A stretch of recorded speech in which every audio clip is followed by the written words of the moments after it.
want to know what the weak point of a mech is? The fucking pilot. Get away from her, you bitch! His papers say he was a raven. Protocol 3. A pattern blue! Welcome to On the Shoulders of Giants, a giant robot power hour discussing mechs across media, their stories, and why we love them. I'm Brian, and I'm joined by Alice. Gaga P! And Niko. Yeah, I guess it would be weird if you were playing Armored Core 1 with the homies and Gundam showed up. This time around, we're discussing an anime whose 50-foot tall protagonist sets yet another unrealistic body expectation for gay men. Bang Brave, Bang Bravern. Let's launch into it.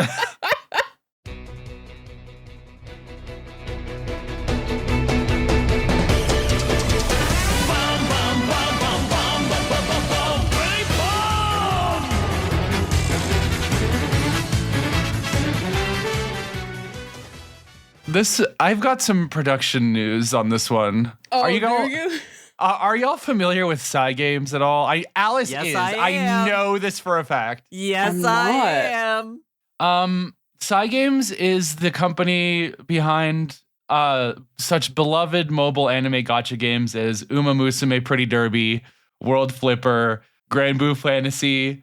They have they opened an anime studio like a couple years ago and have just randomly been making anime. I don't know. Well, at first it was to make anime adaptations of their stuff. Like, the Ume anime is fucking banger. And then they're just like, we're just gonna make standalones that aren't based on anything as a video game company. You mean you can't roll gacha and pull like a 5-star Louis Suspisu? If only. World if, society if. Society if I could get Bravern in Girls Frontline. Just randomly as a drop. Just randomly. So yeah, this anime studio, Cygames Pictures, So they've mostly done adaptations of mobile games, but what they have excelled in is Zombieland Saga, which they made in collaboration with the province of Saga to improve tourism to Saga. It is about an idol group made out of zombie girls. Yeah, that's true. It got 2 seasons. They're both amazing. Then they did Pretty Derby, Granblue Fantasy, which is like super big over there, the mobile games, and they've done like 50 of them. They also did Set in Academy, Join the Pack, which is based off of a manga, and it's this wild, like, comedy gag show. And then they also did one of the best Yuri adaptations of a non-Yuri mobile game, Mysteria Friends, which you can see right here behind me. Oh my god, Alice is pointing threateningly again. And then Princess Connect Redrive. They've mostly only done adaptations of fucking mobile gacha games, and they're all great. But they had to do this one, and they got... For the gays. For the culture. For the culture. They got Masami Obari to direct. This is a huge name in the super robot space. Like, he's worked on everything from Gundam to like every super robot show you can imagine. He's done Gundam Build Fighter, right? He's done a couple Gundams. Yeah, the sillier Gundams, I would say, I think he's associated with. But he also did like a bunch of key animation on the Brave series of super robot shows, which this is not officially an entry in, but is considered like spiritually a successor. Okay. Yeah. So he's worked on virtually fucking everything. We should talk a little bit about Super Robot since we haven't talked about Super Robot since probably Mazinger, I think. Mm-hmm. Oddly enough, it hasn't come up much into our oeuvre. Mm-hmm. Did I use that word right? Yeah, it is. Yes, you did actually. And you pronounced it right, too. Huge Alice W. All cylinders for the Yowie episode. Super Robot, I would say, as a genre, is just like one of its biggest traits, I think, that we could talk about is that it's extremely formulaic. So you can see all of the beats that they have to hit in Bravern to get it to be considered one of these things, right? You shout out the attack names. You have a weird little costume. It is very much like here is the enemy of this episode, and we have to unleash our new power that we've had the whole time, but we have to wait until this episode to yell it and unleash it because it specifically relates to this situation, et cetera, et cetera. I think the note I made was, what if you were in the Gunbuster and had every weapon on Earth, but you could only access them by getting gayer? Like, What if? now I want to say too, this show has a reputation for being the gay robot show, I would say. And I want to say that often for me, when people say shit is gay online, I always have a small pause where I'm like, is this gay? Or is it like deniably homoerotic and we're all just very used to doing a lot of the heavy lifting? And to be clear, I'm not a hater. I'm just saying like those are things that are happening. is this textually gay or is this gay on AO3 after you watch it? Exactly. If you haven't watched Bravern, do not worry. They hit us with the die ski. It is gay. It is gay. It's straight up gay, y'all. So that is just like one thing I want to make clear. The other thing is like, do we have opinions on the way this show like looks, like the production? Side Games has a lot of money, but also like my biggest thing is y'all don't have to draw every grain of rice. Like some of these drawings are very strange because they went way too hard. I feel like I don't know. I love how overproduced it is how I would phrase it. Like it is very much like it knows exactly what it's doing. I praise the show for not a single wasted scene, a single wasted frame, but they pack each frame so thick. They do. Well, and it has Metallic Rouge syndrome where it's like, I think they have a story that's 20 at least episodes and they kind of... Yeah, no, this could have been 24. I like that it's 12, but it's very truncated because of that. Yeah, there's the big twist that happens. I was like, I could have appreciated a little bit more sci-fi jargon set up to that in earlier episodes, but there's just like not room. It's a very efficient show. I will say, I didn't know they had a lot of money, but it makes total sense now. The ending credits of the show are sung by the protagonist. Like, it's animated that they're singing it. But it's dramatic. Like, oh, it's so BL. So we'll talk about it, but there's a lot of ways in which this is like a love letter to the genre as it stands, and it is also just taking the absolute piss out of everything it's ever done. And like other genres, like fuck you, Top Gun, we're coming for you. Why are you gayer? I do want to. My only other production note that I have to get out at the top.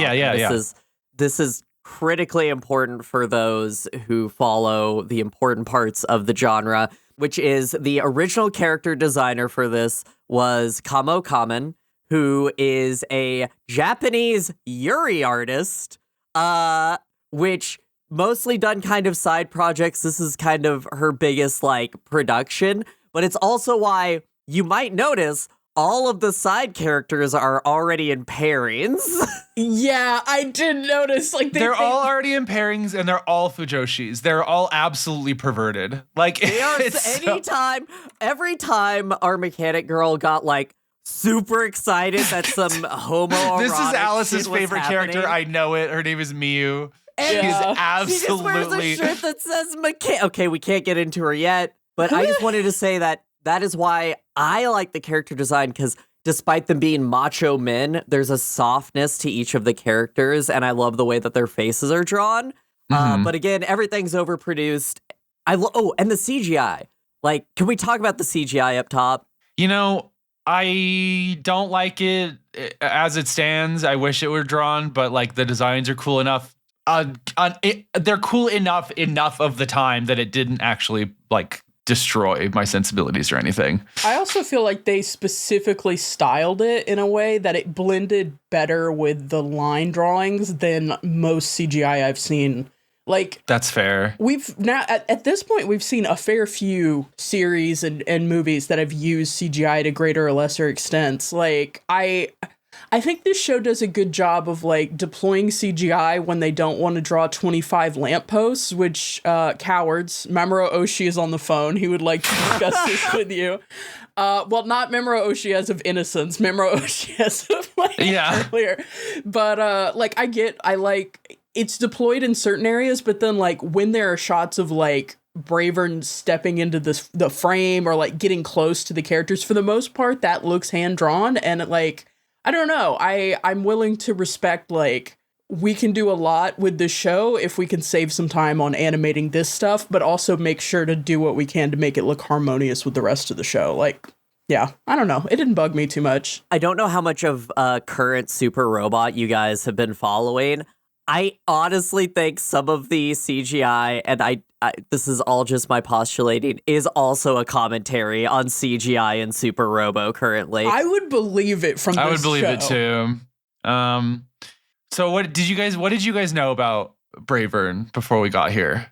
I knew it was the Yowie one, and I knew that we were going to cover it, but I said I have to wait until we're closer because I feel like this is going to be problematic I got spoiled on a couple of the twists, so I like kind of knew what I was going into it with, but I wanted to have the whole thing together. I also knew it was the Yowie one. I had only ever seen, so 2 scenes were clipped to Tumblr. You might guess. One scene. The boxing scene has to be one of them, right? Oh, yeah.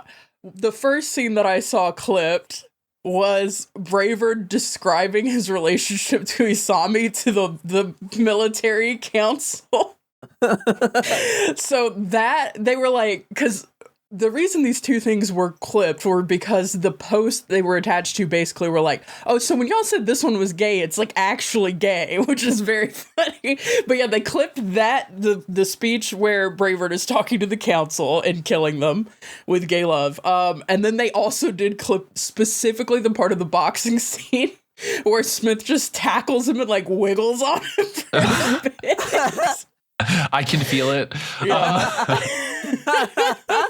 I'd say, we have been, to the extent that our humble audience can, they have been like nailing us to cover this. They knew it was going to be something that they were right. Y'all were right. Like, yeah, this happened to us. Yeah. They said these gay bitches haven't even watched Bravern. I know. Look. You gotta give us some passes because, like, when we say Mecha can be gay, we are extrapolating a lot usually. This is so explicitly queer that I can't handle it. Yeah, we just spent the last recording talking about someone being thrown like a javelin is gay sex. I was not ready for the mech kiss dive. I was so not ready. It's like our sensors have had to be turned so sensitive because we need to pick up any queer notes that we had to take off the headphones and go, oh my God. Bravern turned on the lights and we were all wearing night vision goggles. Editor note, back when I said, oh my God, I need you to dub in the general saying, oh my God, because it's my favorite line. I need to clip every line of English from the show. My favorite line is when Smith just says Jesus. Yes, Jesus. Jesus is 3 syllables? Oh my God, it's so iconic. Good. Sorry, real quick. My favorite is, sorry, I have it in my notes here. It's on the only episode of anime ever made, episode 11, and Yeah. it's when Bravern says "chiru auto." I need to clip all of it. I think we have to edit the intro to include a Bravern line after this. That's my last thought. Yeah, we need a Bravern line. All right, so I'll give a quick synopsis. We'll take a break, what and happened then in this? Gay not rights. a lot actually. No. A whole lot of nothing. Bro, when episode 9 hits, anyway. I was actually really bored. Okay. Humanity has recently invented Titanostriders, advanced mecha with a multitude of uses. Ironically, they have also just abruptly been invaded by time-traveling interspatial aliens called Deathdrives, who are also mechs. At the brink of a major loss, a mysterious super robot called Bravern saves emotionally unavailable Isami from certain death, immediately bonding with him in a gay way so that they can fight the alien Deathdrives together. Isami's will they won't they love interest Lewis Smith also finds the pilot of a Deathdrive named Lulu on a beach and decides to raise her, and that gets really weird.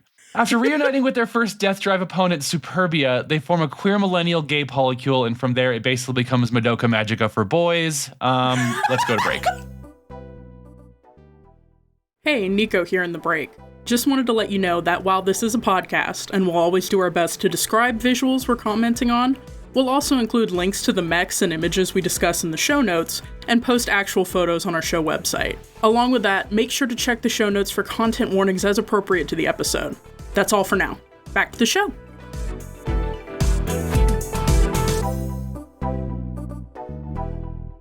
So it's 12 episodes, 3 parts, 4 episodes each.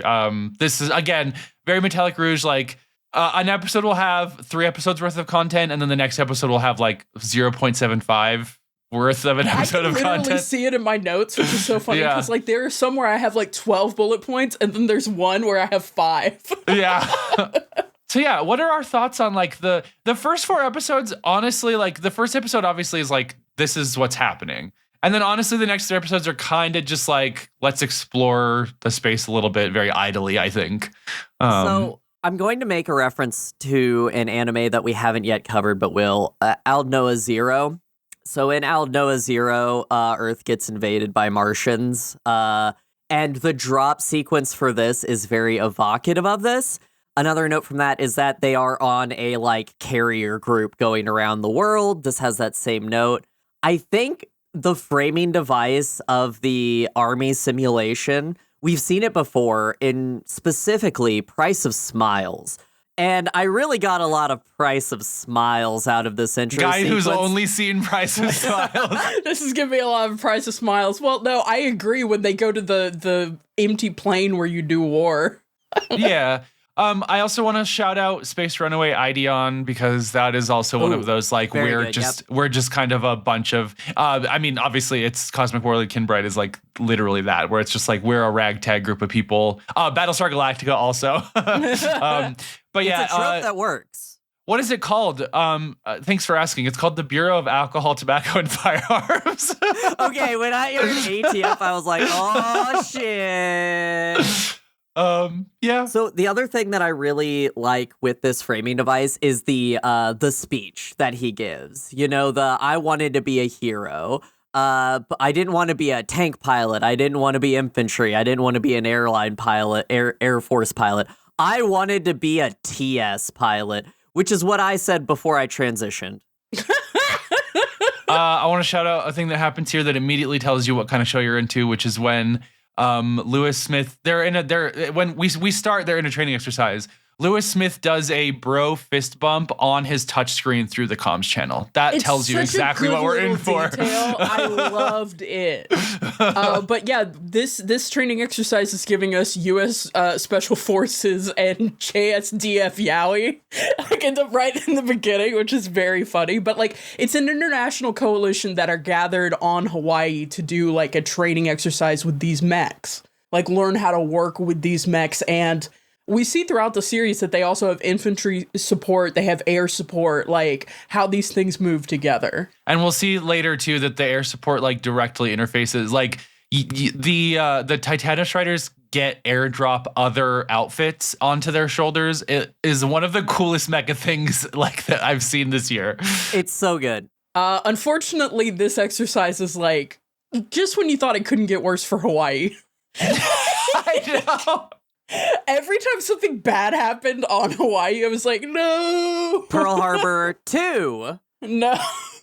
Basically, the aliens drop down and it just gets really bad really fast. I just want to shout out that this show has 2 incredibly cool explosions animated at 900 FPS, and they're going to make you aware that those are the 2 incredibly cool explosions animated at 90 FPS that it has. This is one of them. Back.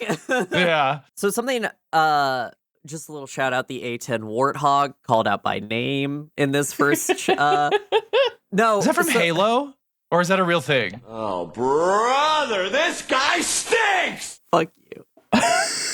Alice just made a face. The A10 Warthog is the greatest plane of all time. Just ask anybody who has a mild knowledge of planes. It's not. This show also sponsored by the F-35. We get a flyover every episode. It's so funny. Listen, dude, the F-35 isn't gonna fuck you. We get so many, like, jingoistic, like, military, cool. I did literally have the thought that, like, if this had been live action, the DoD would have put money into it. Like, I sincerely believe the Japanese ground self-defense force put money into this somehow. Like, it's got to have, right? Yeah. Yeah. But I in these early episodes, we're mostly meeting the characters, and like we said, the Japanese ground defense force side guy that we follow, who ends up being our protagonist, is Isami Ao. And then the most American man of all time, who is the homie on the US that guy side. It's literally, what if that guy from Yu-Gi-Oh was like out of the closet? I was thinking about Gunbuster and about the Joey? guy she has a crush on. Yeah, Joey. No, not Joey. The guy from Yu-Gi-Oh the that had American bandana guy? Yes, that guy. Oh my fucking god. Yeah, you're right. Yeah.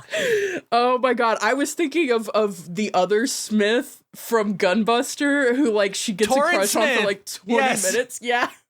Anyway, his name is Lewis Smith, so you just His need name to is know Lewis those Smith. names. They are the blue and the red gay Literally, protagonists. They're the dark hair, blonde hair. Yeah. Like, Lewis Smith is like bubbly and optimistic. He loves tokusatsu. He loves Gunpla. He always wanted to be a superhero. Isami is literally like solemn, angry, mean, and just kind of like stoic. It's perfect. Oh, the iconic. You know the show is good when you go to look up figures, because yes, this did hit the Niko metric around, I think, episode 6. Anyway, you go to look up figures, and a sold-out figure for this show is a pop-up parade of Isami sitting naked in a crowd. Sold out. You cannot get him. So yeah, the aliens drop in, things go bad pretty quick. Any thoughts on these like grunt, like mass-produced alien models become irrelevant very quickly, but I actually really like them. I love that they become irrelevant very quickly. Super robot genre note. Henchmen just stop appearing after a certain point. But I know, I like the modular design. I like that we immediately get bigger but underwater version, like right after. Yeah. Which your mind goes places with that. I like that they're inorganic enemies. I like that trope. Yeah, there's a lot of interesting tech stuff going on with the enemies that we meet in the show. I think for me the most important thing that happens in episode 1 is the note I made was these bitches from different genres. Because it's so funny, like the aliens land and all this shit is happening, and the military forces are getting absolutely annihilated because they don't have anything that can touch. The aliens have shields, they have like laser weaponry, like they have the Americans. Earth forces have mechs now, but they very much are like, they look like Armored Core 1 mechs. They're very like blocky, they're very put together in that way, and they have like a variety of weapons, but not like laser weapons. They're not in the same batting class as like this situation. And then Bravern lands, and it really is like, it makes sense later, but it's so funny that they go from like, what if Normandy Beach went absolutely fucking bad? Like, what if that worst military conflict? This guy's about to watch his sister die trapped in a cockpit, and then Bravern shows up, and y'all, the music is diegetic. Yes, Bravern the music is happens in the playing cockpit. Niko, now climb inside of me. Every wording they use in the show is the worst, but it's also the best until you get to a thing later, which made me go, oh no. Bravern might be the gayest robot ever. It's definitely the gayest robot ever. Look, okay, I didn't know this was a gag coming in. I knew it was comedic in some times. I didn't know this was a full-on gag anime. Yeah, it's full up a comedy anime. The juxtaposition of this like really, really like allergic to earnesty protagonist in this incredibly like high faggotry mech is an incredible dichotomy. Something I discussed with others after, because I had some snap decisions I had to get out with some people, so I talked on some Discords, is what makes this so good of a parody is that everyone is just taking it seriously in their own way, in this way that, like, you get this genre mashing that is just very cool. Like, every time Bravern is going to do a Bravern thing. And the military guys are very obviously like, we need him to win this war, so we're just going to let him do his thing, is just iconically funny. Well, one of the things I think this show does that's incredibly smart is we'll just talk about it here, which is just that, like, the fact that Bravern is aware of his role in the story in a very specific way gives you a lot of like, oh, he's doing this because Lewis Smith loves tokusatsu. Like he would do this. He loves this. This is his dream. So I think that like kind of wraps back around on itself in a really fun way. I think that's really good. I love how, I mean, can we just talk about it? Assumedly people watch these things if they don't want to be spoiled, right? Yes. Yeah. Okay.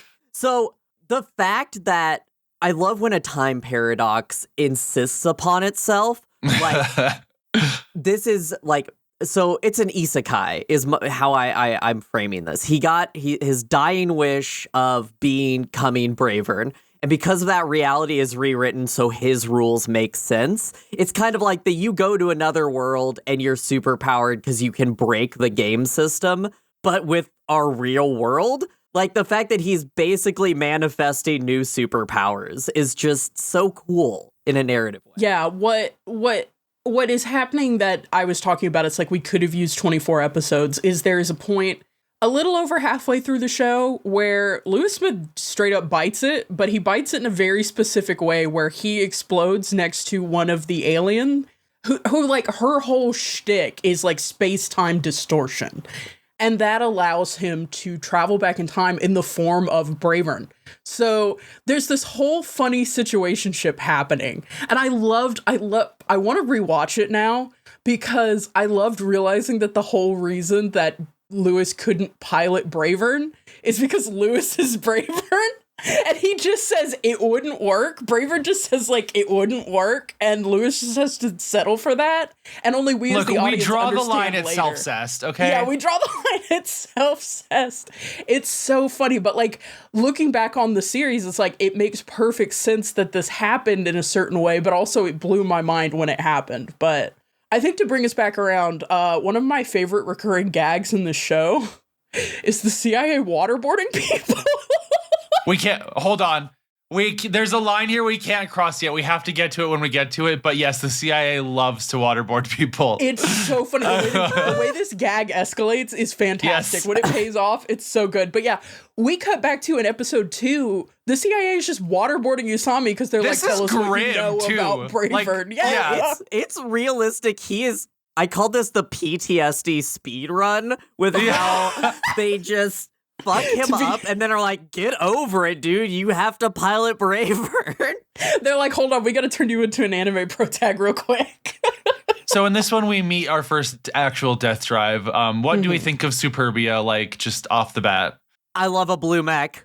Yeah, I mean, it's super robot flying, design. Is this hold on. Is this a monitor thing? Superbia is straight up, like, violently purple in my he's blue, memory. Man. I don't even comment on color anymore because after that quiz Niko went doesn't around, see color.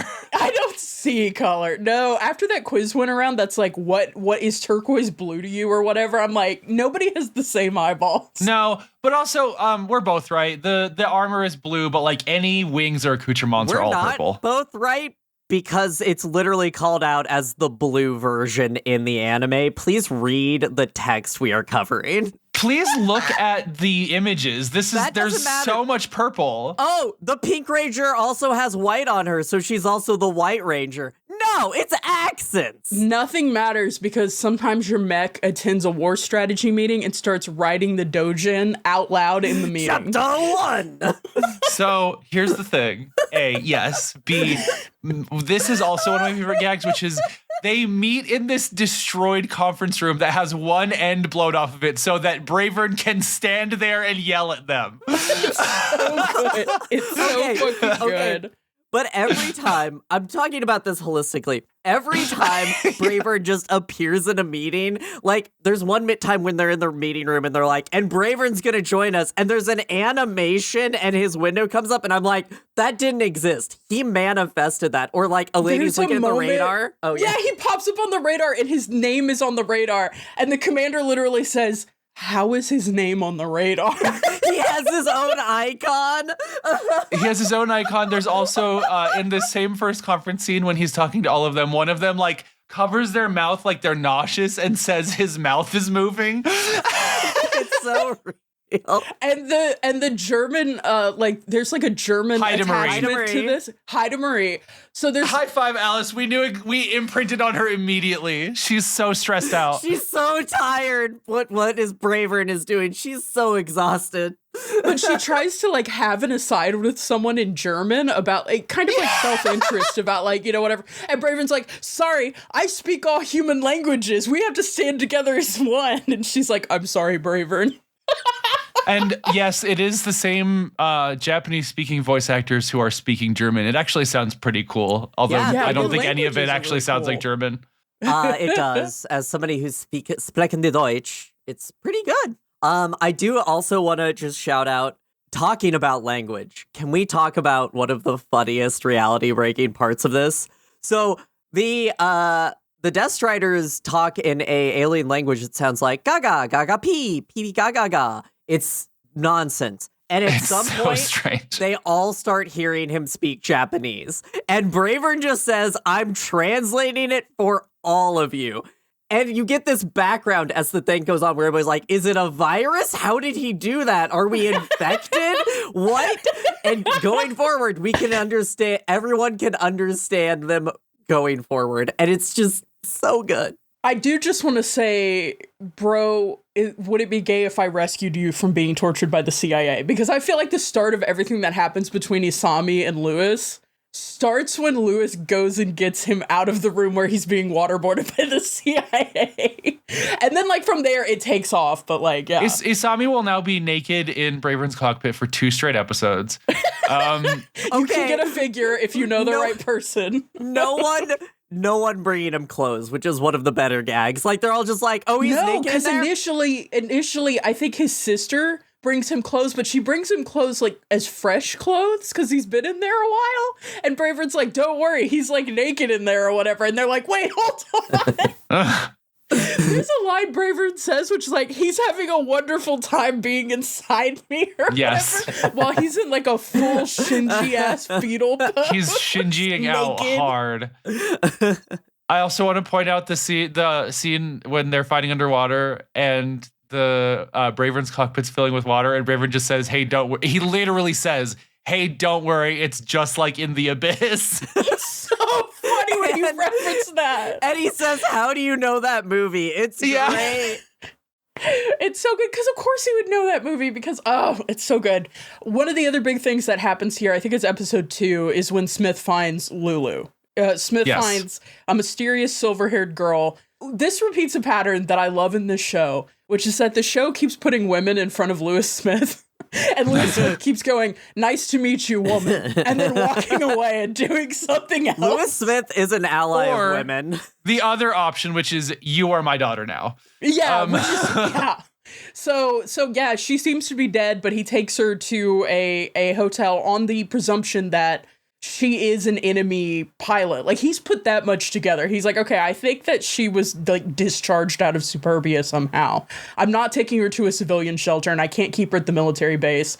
It's a weird no-tell motel gag that's happening, but eventually it comes to find out that she's just like, has the brain of an infant. She's like a feral child, and it just imprints on him like a duck. Yeah, I was like, this is small animal imprinting vibes.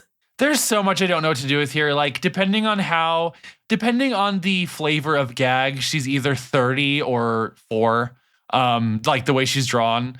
And like, it's just very strange. I kind of like it in that's just a fucking crystal, bro. Like, it's taken a form, but that's just a crystal. What you doing? And later we find some things out that kind of go, she is 30 and also 4 years old. Yeah. It gets confusing, but she's got Kess Star Trek Voyager vibes sometimes. Hell yeah. Yeah. Anyway, my second favorite girl, we need to go through the cast. We've got to do it. I've got to take a cast 5 with you guys. Is it Miyu? Are we talking about Miyu? We're talking about Miyu. Miyu is the superb mechanic that keeps... She's got a mom braid. She's got. You keep thinking she's gonna die because she has mom brain, but So thankfully. the Japanese Ground Self-Defense Force uses the Type 24 Rekka, which, number one, love that it follows the type naming structure of Japanese main battle tanks. Sure. I like the Rekka. I really do. I think it's a little chunky guy. I love its. So the head that it has on it is the FLIR lens that you see on many modern like tanks and stuff. But it's very functional. But I also love how each of them is kind of outfitted with a different thing. I don't know. It has drive pistons. It has cool plate armor. I love a standing man. I was gonna say this. I like these two actually. I like that they have Gundam Wing Leo like flat panel faces. Most of the. Let's talk about the Marine one, the Rhino. I think the Rhino is great. I love this design. It's very American. Got cinched waist. It's got a Gatling gun. I like the gold accents. I don't know. I just really like it. We see a couple of other ones, but these are the two main ones we're gonna see. The Rhino looks good. Yeah, this leads into what I was gonna say, which is I'll just say it now, which is like I have something that may or may not be sad to hear. I don't really like Bravern very much, like as a mech. I think almost every mech in the show looks better than Bravern, especially Burn Bravern. I think Burn Bravern looks awful. But every other mech, honestly, I really like. I really like the Rhino. I really like the flat panel one. I really like all of the Deathdrives. Like all of them are incredibly cool looking to me. But Bravern, maybe not Dingo, so much. The Rising Orthos. There's some very cool different human designs that come up that I really enjoy. Niko, what do you think about the mechs? Well, I was actually going to comment on the characters because you were like, can we go through the cast? Yeah, you did say that and then immediately talked about 0 characters.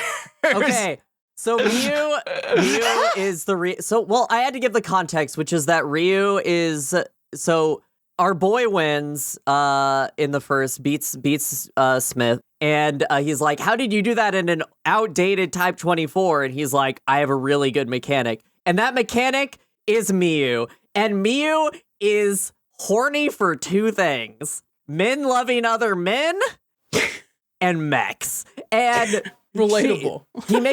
Smith makes an offhanded comment about how the Rekka is outdated. And she pulls up documentation and starts to yell at him about how it's actually a great platform and has a Spurg attack. And I love it. And she is me and I am her. Miyu is on the War Thunder forums. Miyu is all of us. Miyu is leaking documents on the War Thunder forums. She's dropping Type 24 design docs to be like, actually, it's great. When literally any masculine person is talking and Miyu just mutters, his voice is so hot. Miyu is me. Like, she's such a pervert. There's like a huge one. There's like a huge female cast around, and like I said, like there's this repeated gag where like beautiful women keep getting put in front of like Lewis. And Lewis is just like, okay, nice to meet you. Hello. I'm glad we're working together. And then just like goes on with his life. But I will say shout out to the commander of the exercise, who ends up being like the commander of this like traveling team fighting this alien threat, who's Hal King. The commander, he is fantastic. He is fantastic. He has very weird eyes, but I like him a lot. He has kind of weird eyes, but you know what? He's allowed to have anime ass eyes. I think that's he has like weird like JoJo comedy panel eyes. He kind of does. But I think my favorite character, I was looking because I'm like, surely she has a name. She has lines. I cannot find it anywhere. No, it's the doctor's bodyguard, the lady with the braids. Oh, big lady? Big woman? Yeah, her like bodyguard, and like one. You mean her wife? Shippable. Yeah, they are extremely shippable together. But two, I'm like sad I can't find her name. But like, if I find it, I will let you know. There's the cast of characters they pick up in Japan who are all pretty one note. But I do know that Alice is going to want to talk about the Ojo-sama with the huge tibbies. The huge tibbies and the Ara Ara mole. Yeah. Jelly Roland, you mean? So, Sure. So Shelly is one of two of the like fighters they find in Tokyo. You've got your little sharp fang tooth little scrappy girl, and then the Ojo-sama. If you really liked the popular anime, what was it called? The one with John Gasmask.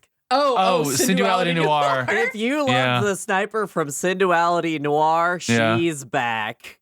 Mm-hmm. I like Ryu as the wingman. I like the two people. I like Ryuji, the commander of the Brave Knights, and I really love Ryu, who is like the second command. I honestly thought she was gonna die in that first scene when she's in the crashed cockpit and everything. But as a wingman, she's just there doing her job, and I love it. Now, who is the older man who's like he like referees the boxing match and he like walks in? Master Sergeant Plummin. Yes. yeah, that guy is off the shits at all times. just Also, he is a Fujoshi. He's an elder gay, and he's like an elder. He's an old queen. He's making sure that these dumbasses. The scene when he's on the floor in Smith's room, and Blumen opens the door, and he just says, "Continue on," Lieutenant, and walks away. He comes back, but I was like, did he just leave him on the floor? Oh my god. This show's amazing. I think there is a pretty good ensemble cast, including the people who are in control in the plane that flies over the battlegrounds and feeds them like military our intelligence. Specialists, Karen and Hanukkah. Hanukkah exists to just be like, man, our main guy's pretty cool, and I love that. I do want to say, Karen is technically Smith's like support person, and when he gets fucking murked in that episode, no reaction, cold as ice. She's been braced for that since the first mission he went out. Her nickname for him is Cowboy. Here's my theory. She knew the whole time who Bravern was. She knew. She'd listened to that man on the radio Lulu. for so long. Oh, yeah. I loved the Lulu reaction. Okay, we got to keep going. The payoff to the whole thing where Lulu was calling Bravern Smith, despite... Oh my god, that was actually pretty good. Anyway, let me get back to my notes instead of this. Bravern at one point takes Isami to a gay bar. That's just like, we'll just set that aside. Okay, that was so good. I love that his head's popped up and he's like encouraging him to go in. Bravern's so good. Oh, sorry. The bar scene is actually so important because they're like, where's your buddy? And they're like, Bravern can't come in because he's too big. And the bartender says, I'll make him some wieners. And then in the next scene, Bravern has a big string of wieners around one of his like accoutrements. Animated. What? They've got weight. They put in the effort to make those sausages They like sway. move when he turns his head. It's so wild. But that's also the scene where like, so something I think that makes Isami interesting is he is hitting all the notes of like a shonen anime protag. Well, not a shonen anime protag because shonen guys tend to be gung-ho. He's hitting a lot of notes that mech anime protags are hitting, which is like, I signed up to do war stuff, but now that I'm doing war stuff, like, it sucks actually, and I don't love doing war stuff. War might actually be bad. Yeah, I think war is bad. And so he's struggling a little bit, but it really helps him to go to this bar and meet a bunch of people who he helped save. It like encourages him to keep doing it, not just because people are like, you're the only one who can pilot Bravern for some gay reason, but it's like there are people who are depending on you. I did make the note, Bravern takes Isami to the bar full of people death flagging. I'm glad they don't actually all kind of die en masse. I was expecting something to happen, and like we cut to just like a bunch of hairstyles we recognized from the bar dead in a heap. Like... I do like your note here, by the way, Bravern is just like, here's how this war is gonna go. And yeah, he just takes over the army. They're like, yeah, I guess. And you know what? In retrospect, yeah, he does. He does know exactly how this war is gonna go. My only other note is that like a lot of the tension in the early episodes after Lulu is found is that Isami doesn't want to co-parent with Lewis for his disaster.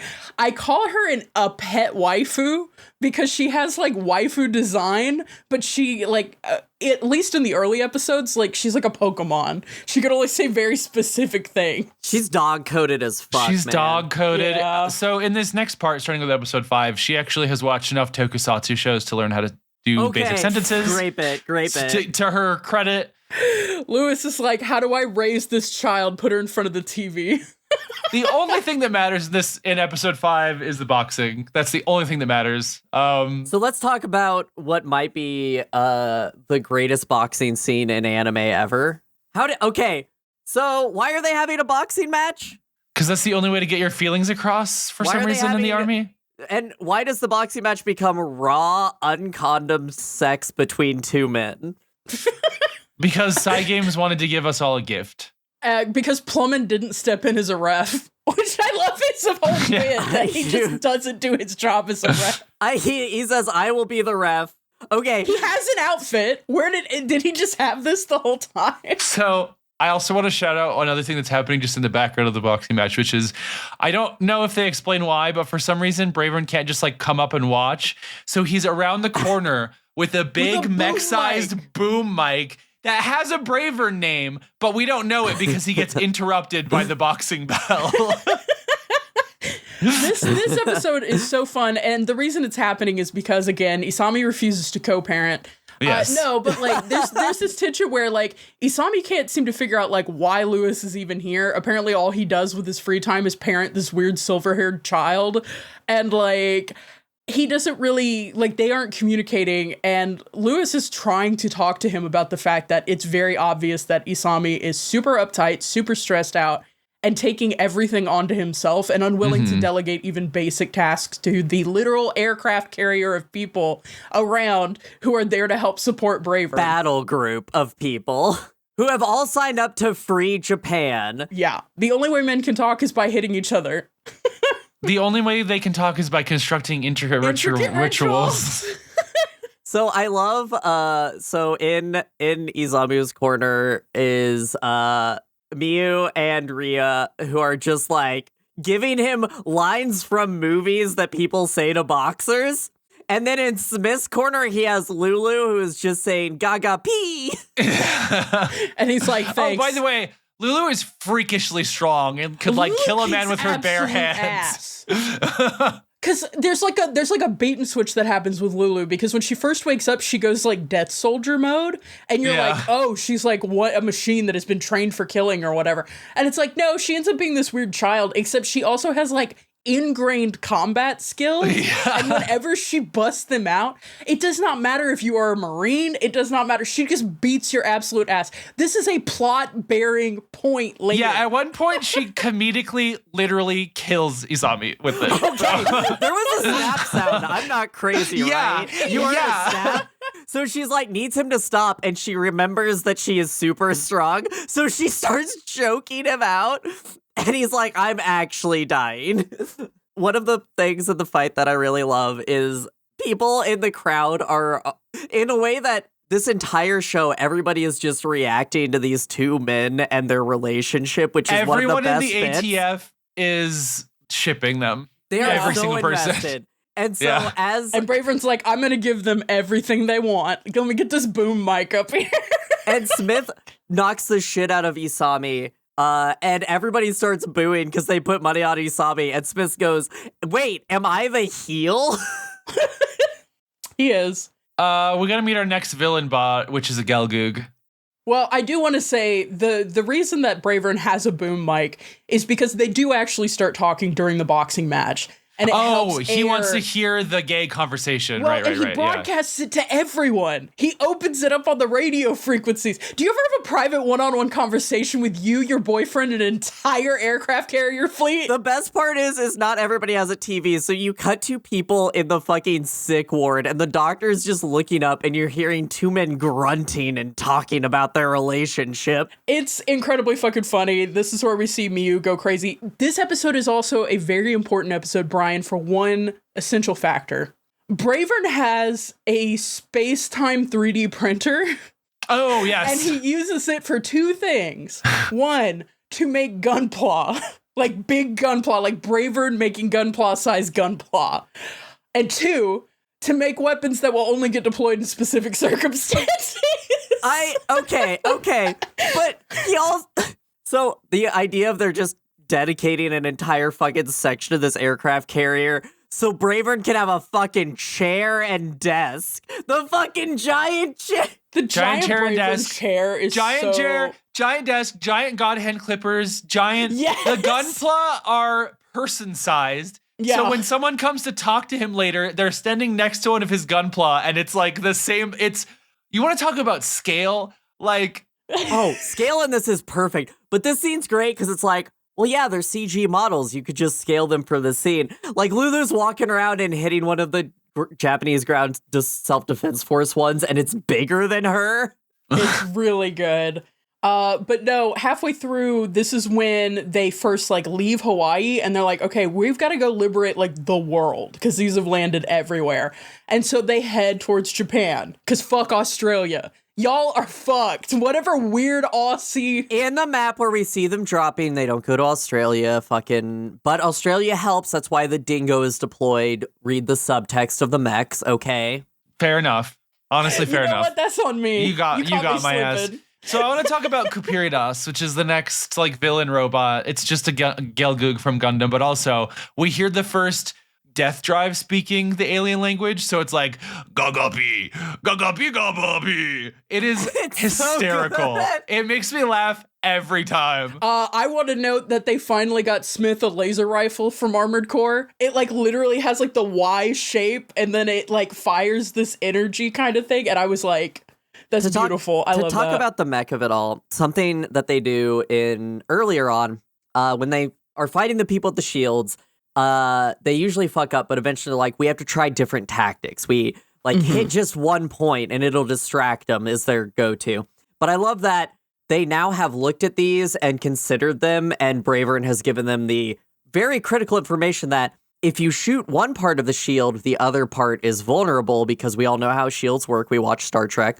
But they then instantly go into deploying different weapons. They bring out the big fists, they bring out the laser rifle. You can really feel that there's like there's like an interplay between like they're talking to Bravern and they're getting intel and they're like designing new things. Cause like the armor switch out with the different loadout doesn't happen until later. And I have to think it's because like Bravern has the flying part that deploys so he can transform, and then they start using flying parts. Like, it feels like there's like a conversation happening between like the Bravern ridiculous tech and then the military development side, which is really cool. Which is cool. Something that Mecha does a lot, especially in this, is when humans design it, as Austin Walker would say, we make them look like us, right? But like, they have a line early on where they're like, we are getting so many recruits for TS pilots that we can't get pilots for planes. Because there's an innate love of mech, and the realization that they are real. You're going to get people designing these who are like, well, what if it had a modular weapon system that we could deploy in the field?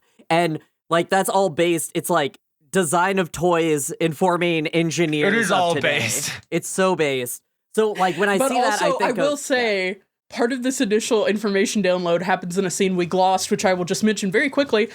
There is a gunbuster-ass training montage that Bravern does with the entire ATF while Isami is naked inside him. We can move on, but there's multiple training montages, but the one where literally the entire base is training at once is so peak. It's so peak. It's so good. But yeah, episode 6 is where we hit Niko factor, so that's these just next happened couple to me. episodes. I just want to say, like, we learned some stuff just on the top level, which is like the Deathdrives are human powered. Lulu is like a mass produced clone thing. Lulu is a nuclear core waifu. Lulu is a nuclear core waifu. The towers will respawn the death drives. Hilarious. Every time he's trying to do a speech and he just keeps killing Kupiridas. Yes. And then it just keeps respawning and like. So, but that also has meant the respawn thing has also meant that Superbia has showed back up. They have a small arc where Superbia learns that Lulu has become sentient. And so he's just kind of, Superbia's now just kind of here.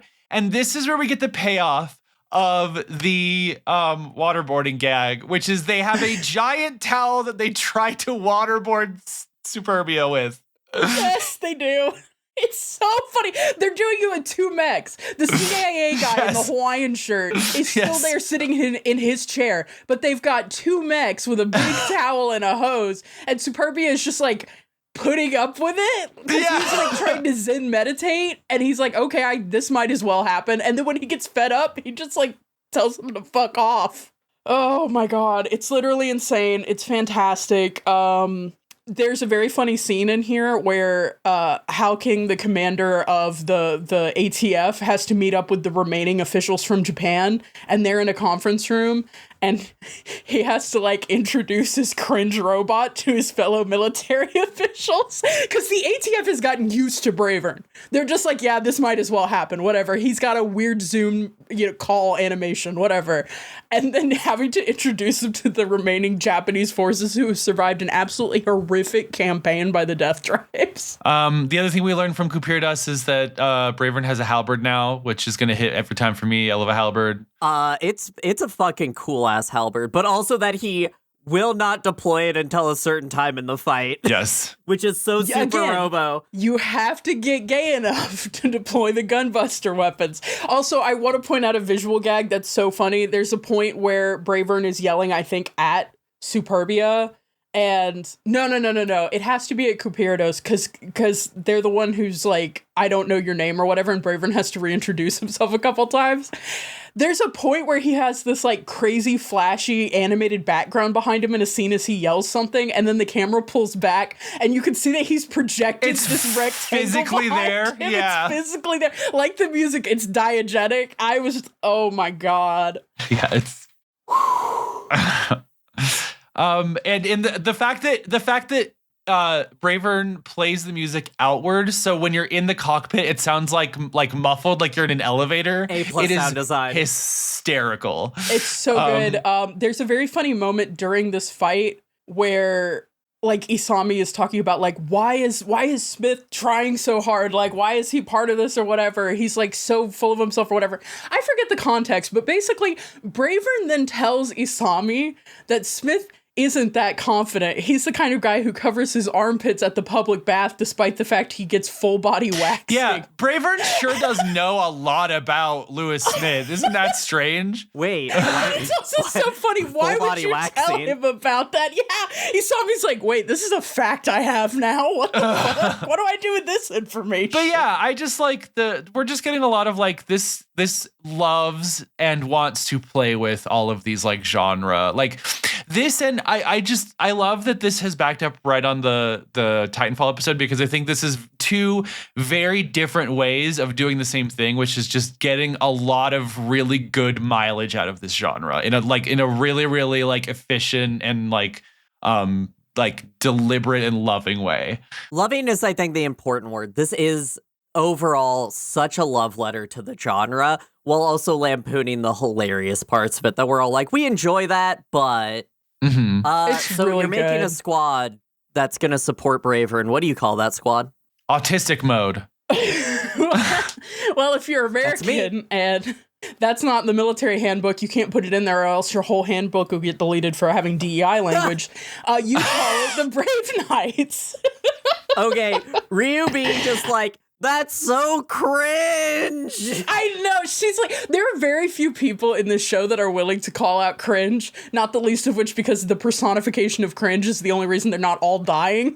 Yeah. But she's like, I think, isn't she Isami's like sister or something? No, they're just co-pilots or wingmen. Oh, I thought she was. Anyway, but yeah, she's just like, this is cringe. You can't do this. But he does it.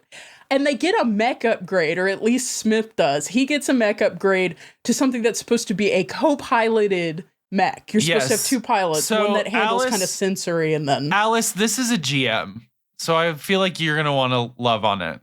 Okay. They have in secret developed a tandem piloted mech, and it is GM coded as fuck. It's got the burnt sienna orange. It's got the white. The cockpit is like a chunky ass co-pilot cockpit. It is so just modular. Standing guy emoji, has no spirit. It's the XM3, if I remember right.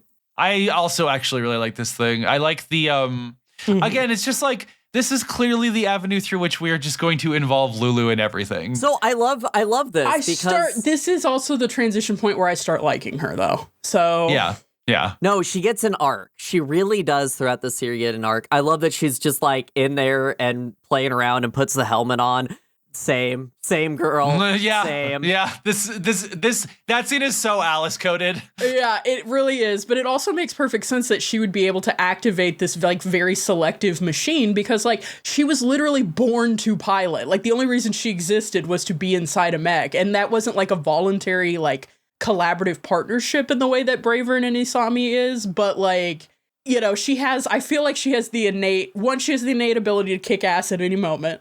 And then R.I.P. former Asame, you walked so that Lulu could run, and I'm so glad that Lulu lived so that you didn't have to.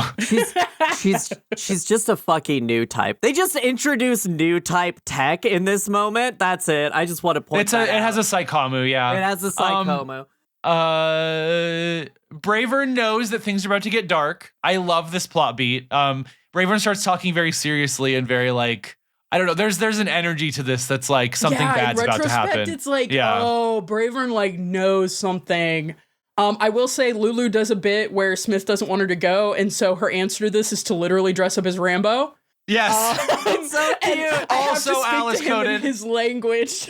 I was like, oh, this is an Alice RPG character. Now I understand Lulu's whole deal. Shut the fuck up. Another thing is this when she starts to do the training arc with what's his face, or is that later? What do you mean with what's his face? With Superbia? Yeah.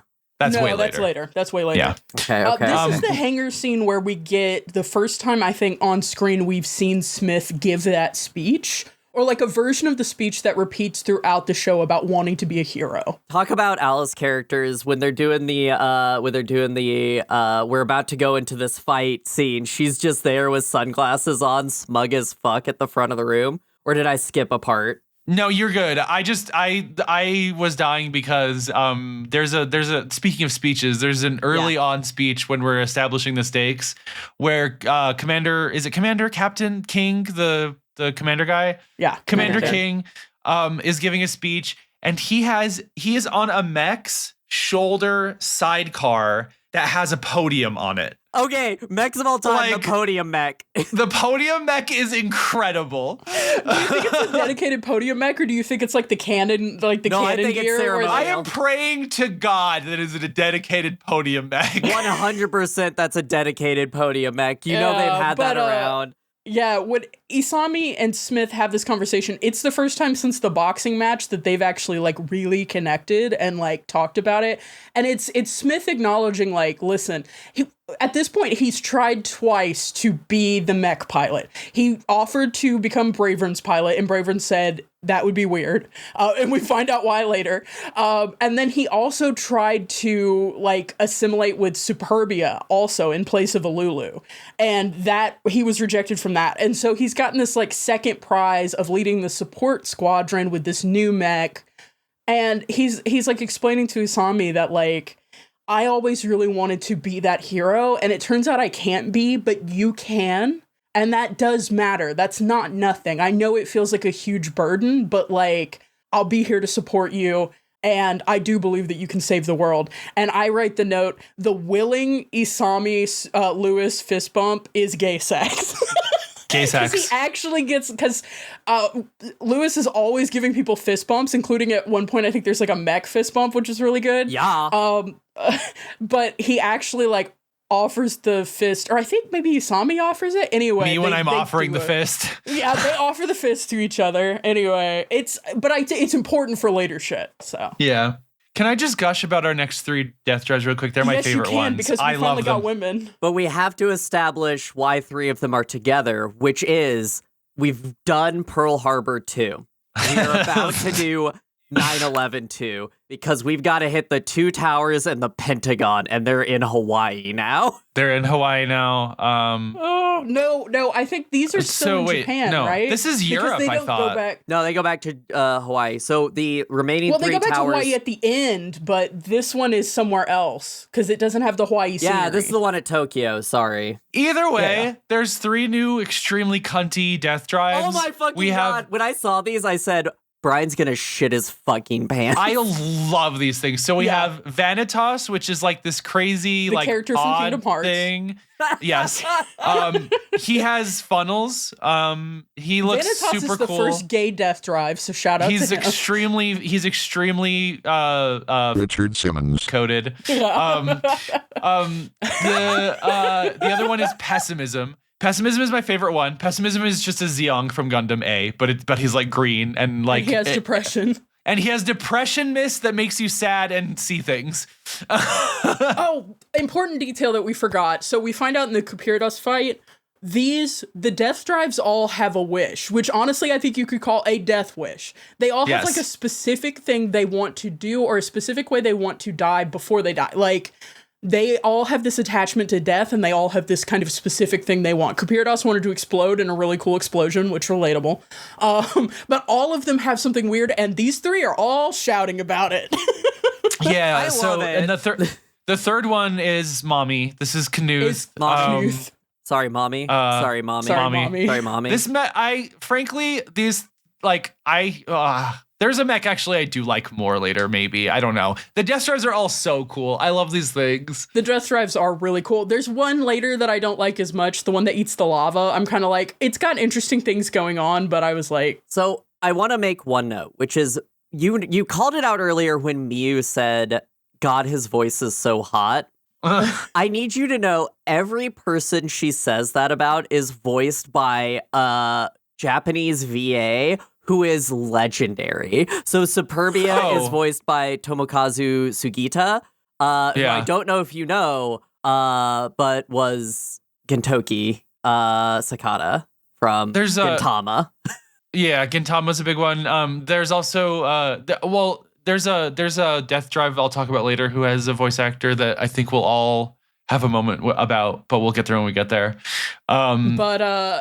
Yeah, so I make the note, I can't believe the next woman for Smith to reject is a death drive. Because they've all got different designs. Such a cool fight, though. It is really good. It's great. Knuth is obsessed with orgasming. Yeah, she's obsessed like specifically with dying during orgasm, which, you know what? If you gotta go out. The little death, as the French call it, le petit morte. The big death. The big death. And in the middle of her yelling about how bad she wants Smith to fuck her and to have an orgasm, she is throwing motherfuckers around and doing space-time magic. We see someone get launched into the void of space. None of these mechs are space-rated. We just invented these. He's fucking that dude's dead. gone. Never bring He's him gone. back. He's just gone. And she is doing like Eva Angel shit. Like, there are a bunch of really cool powers that these things have, but she specifically is on some different shit. Yeah. And she does the insane cunt move because she wants to die for real. She annihilates the space base that, like, so they respawn from the towers, but the space base can also respawn them. And Kupiridas is literally in the space station ready to get relaunched. Yes. I want to jump off on this, which is... Yeah. So the space base is where they are, where their main form is. So they're immortals, and how their immortality works is as long as they have that main base, they can always have another one. The towers are just tools to keep respawning over and over. I love this. Netflix did a series called Kuromakuro, which has this exact same trope, and this is from like 2016, in which the super samurai lived up in a space station and could just come up and down, and you had to kill their main forms. I think this is done better. But I also love how it because this isn't a trope that's only in Kuromakuro. This is a trope from Sentai shows. This is a trope from all of that. And for her, Battlestar Galactica? Yeah. In episode 9, just shoots it out of the fucking sky because she does an own goal for the interest of dying during sex. Well, and everybody's like, no, that makes sense. We all want to have the best death, and Bravern can give it to us. Yeah, unfortunately, if you're the person in charge of designing the immortal robots, you should maybe try not to give them all, like, an insane death wish, because some of them will blow up Mother Base. It's so crazy. Well, and this kind of wraps back up with the main villain later, but I also think that these are, like, just incredibly cool, like, in terms of, like, the moment to moment. Like, I love the teleporting around. I love how many projectiles Vanitas is capable of, like, projecting. I love the pessimism. Yeah, the black holes. I love that pessimism kind of doesn't do anything but cry and moan, but also has like that creepy mist. The mist is the thing that is obscuring all their targeting, and the reason that like the Brave Knights all have to stay within visual range, because it changes how they appear in the mist, and they start attacking each other because their silhouettes are You can only enemies. see 7 meters from you. Also, weird fucking demon hands from underground. That happens too from pessimism. Yeah, that's what depression is just like. I don't know. Pessimism talks like one of those like horror movie characters, like the oh poor me. I got Junju Ito vibes from it. It's so good. Junju Ito.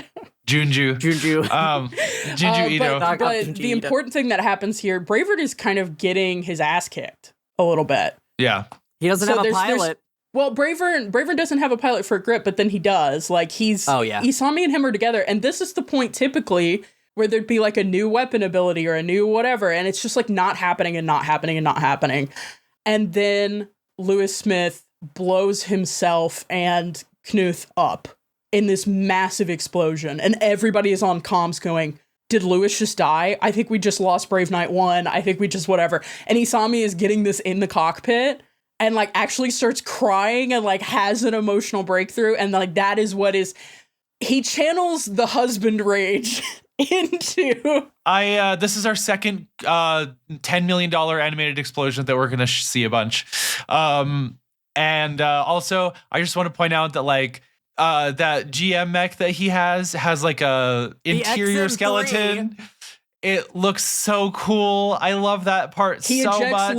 He ejects Lulu. Yeah, his co-pilot. This is important because she ends up being load bearing in the next couple episodes. But like he ejects her and handles this solo, blows her up, closes the breach.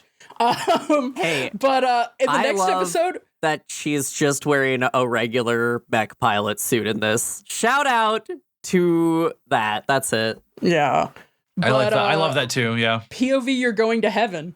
POV, you're going to heaven, and this is when I make the note: if they actually kill Smith, I'm gonna puke. That's my emotional support, white boy.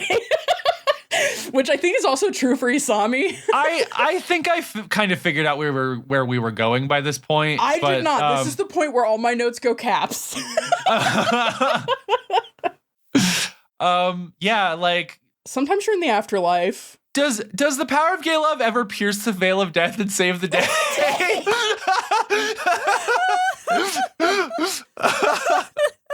Yeah, they're in like the afterlife. They're in like whatever the afterlife is. Smith is naked except his penis is glowing bright enough to cover everything. This will come back later. They have glowing penises. I don't know. It's really good. And mommy is there. Knuth is there, and she's like, "Thank you so much. I finally died during orgasm. You're a real homie for that one, man." And Lewis is like, "I'm not ready to die." And it's so good. They end up merging. And if we remember, Knuth's whole thing is like space-time horseshit. And when they merge, Smith takes on a new form to try to like save the day. I think the hero speech happens again. It's like a slightly different permutation or whatever. And it shows that... Sorry, I'm still dealing with it. Smith transformed like by merging with Knuth and became Bravern and went back in time to deploy himself to Isami. At exactly the best cinematic super robot moment, which is stopping the laser. Yes. And it all starts making sense. It's that moment in The Sixth Sense when you find out Bruce Willis is dead. Sorry, spoilers for The Sixth Sense if you still haven't seen it by now. But like suddenly your mind goes back and you're like, oh my god, this is why Bravern is so extra. This is why Bravern has a specific color scheme. This is why Bravern gets really gay with Isami and is like focused on Isami being his only pilot. This is why he won't let Smith pilot him, because that would be him piloting him. This is why Lulu, when she's learning language and pointing at Smith and saying Smith, also points at Bravern and says Smith. And like she eventually learns everyone's names, but she doesn't correct that. I was galaxy braining, and then she galaxy brains at one point. Yeah, I love when, we can get to that in the next episode, but this is just beautiful. The way they do this is beautiful. They replay through things, like they give you just enough to be like, consider that this was Smith the whole time, and this, but it doesn't like dig it into you. It's just enough callbacks to be like, hey, the first half of this is wild if you consider this, by the way. Yeah, it really is. So I actually watched this with my husband too, by the way. I think he liked it a lot. Gayest possible experience. Mostly because he likes Transformers, so I feel like he liked a lot of the designs here, and also he likes like Power Rangers and shit. I feel like this really spoke to him. But also at this point he turned to me and was like, was that gay sex? And I said, yes, Bravern bottomed, because Bravern equips all of the parts of Smith's old mech and becomes Burn Bravern, which is hideous to me. It's awful, but I love it. So I'm such a fan. It's such a cool design. I'm going to stand by it. Super Robo fans know. And I'm just going to say it. If you're on AO3 and you're writing this shit and Smith doesn't bottom at some point, you are not being true to canon, because this man. Hey, so are they, who's top, who's bottom, or are they both vers? Well, I mean, obviously we could give the intelligent answer, which is that's really prescriptive, or we could give the Fujo answer, which is that everyone thinks Isami should bottom because he's like emotionally repressed, but unfortunately, fortunately, I love my little white boy, Smith is absolutely the bottom. Yeah. Smith is absolutely a power bottom. Come inside me, Isami. Literally informs every weird ass line that Bravern says. No white boy has ever worn those Oakleys and not bottomed. Real. Well, then we go to episode 10, which is the Lulu glow up arc. Okay. Love old Lulu's design so fucking much. It's really good. But this is great. I love that this part of the story they give her, which is, so time continues, we defeat the villains, but everyone dies. Yeah. Yeah. Hey, by the way, Miyu is a good enough engineer that she can just reverse engineer time travel. It's really good, and she also only ages by getting like white hair in the front. She becomes an RPG mechanic, like with the little fucking goggles and shit. That whole thing. But I love that you get this whole like Superbia is just mourning Bravern's death because he wanted to fuck Bravern so bad. I mean, fight Bravern so badly, and so he's been training with Lulu this whole time, and she calls him OG-san because he's an old guy. It's very cute. And then she's like, I'm going into the past. And what that means is her consciousness is transferring back to herself before the disaster. And she's going Homura mode. It's literally right after she's ejected and after Smith dies. We do another time thing. And it's played so well. She's doing Homura. She does like a galaxy brain moment as she remembers this different timeline. Oh, she's doing a whole anime magical girl thing. There's a transformation sequence. There's a fantastic transformation later. There is a fantastic transformation. But the girls in this show are fucking perverts. They're so horny. And then she's like, I've got to prove to Superbia that I can pilot them. And she pulls off her jacket to reveal the best shirt in the show. I love robots. I need this shirt. And she's just power games piloting this thing. I really like this arc. I think it's a good. This is one of my favorite time travel tropes, which is like someone has had a character arc in the alternate timeline, and you have to come back to the main timeline and convince them to have that character arc very fast. Because Lulu is having to convince. But also you have to do it in a way where you're arguing with each other in the alien language, like yelling. So it's so funny. Oh my god, to the Gagapi language. There's subtitles in English and Japanese. It's so funny. And the funniest part of the gag to me is that like she's like yelling Gagapi, he's yelling or Superbi's yelling Gagapi back, and then he like turns and he's doing his internal monologue, and that's in Japanese. Something we didn't say, the whole reason she's able to have this confrontation with Superbia and try to convince him is because this is when she chokes out Isami. Yes. She kills She's him like in the yelling about how hallway. she's like, I refuse to let you die. I'm going to save your life. She snaps his neck. Like, that is clearly what happened. It is so loud. He has lifelessness in his eyes, but... And then he wakes up in Smith's room surrounded by his gun plot, which... A brighter man, listen, I can't put it past him. He's got a lot going on, but a brighter man would have realized that there's literal visual parallels happening here to Bravern's weird hangar, where he has a Bravern-sized desk and chair and all of his gunpla, and Smith's room, where he has a desk and chair and all of his gunpla, and his shirt on the ground that Isami starts crying into. This is when Plumman comes by the door and he says, "You carry on, LT." And he walks away. I had to write he does that come down back because I was like, me when I stumble on people having gay sex. You carry on, LT. So this gets really weird. It gets extremely fucking weird. I don't know how we want to talk about it. Okay, I've thought about this a lot. Hey, okay, actually, yeah, real Thank you, quick. Alice. Alice, can you explain to the audience what omiyai is?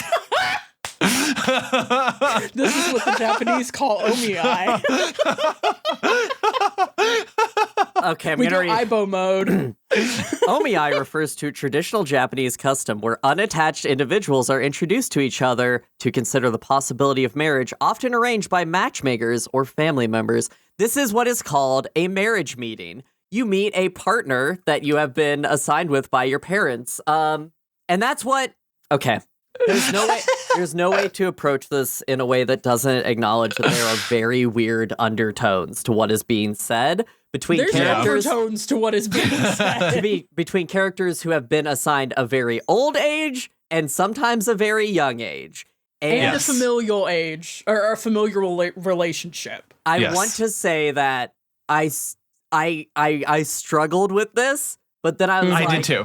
If I was piloting a mech with a personality, I don't think what its personality would ever matter because my first time piloting it would have beautiful bubbles in the background and adorable music and beautiful lighting.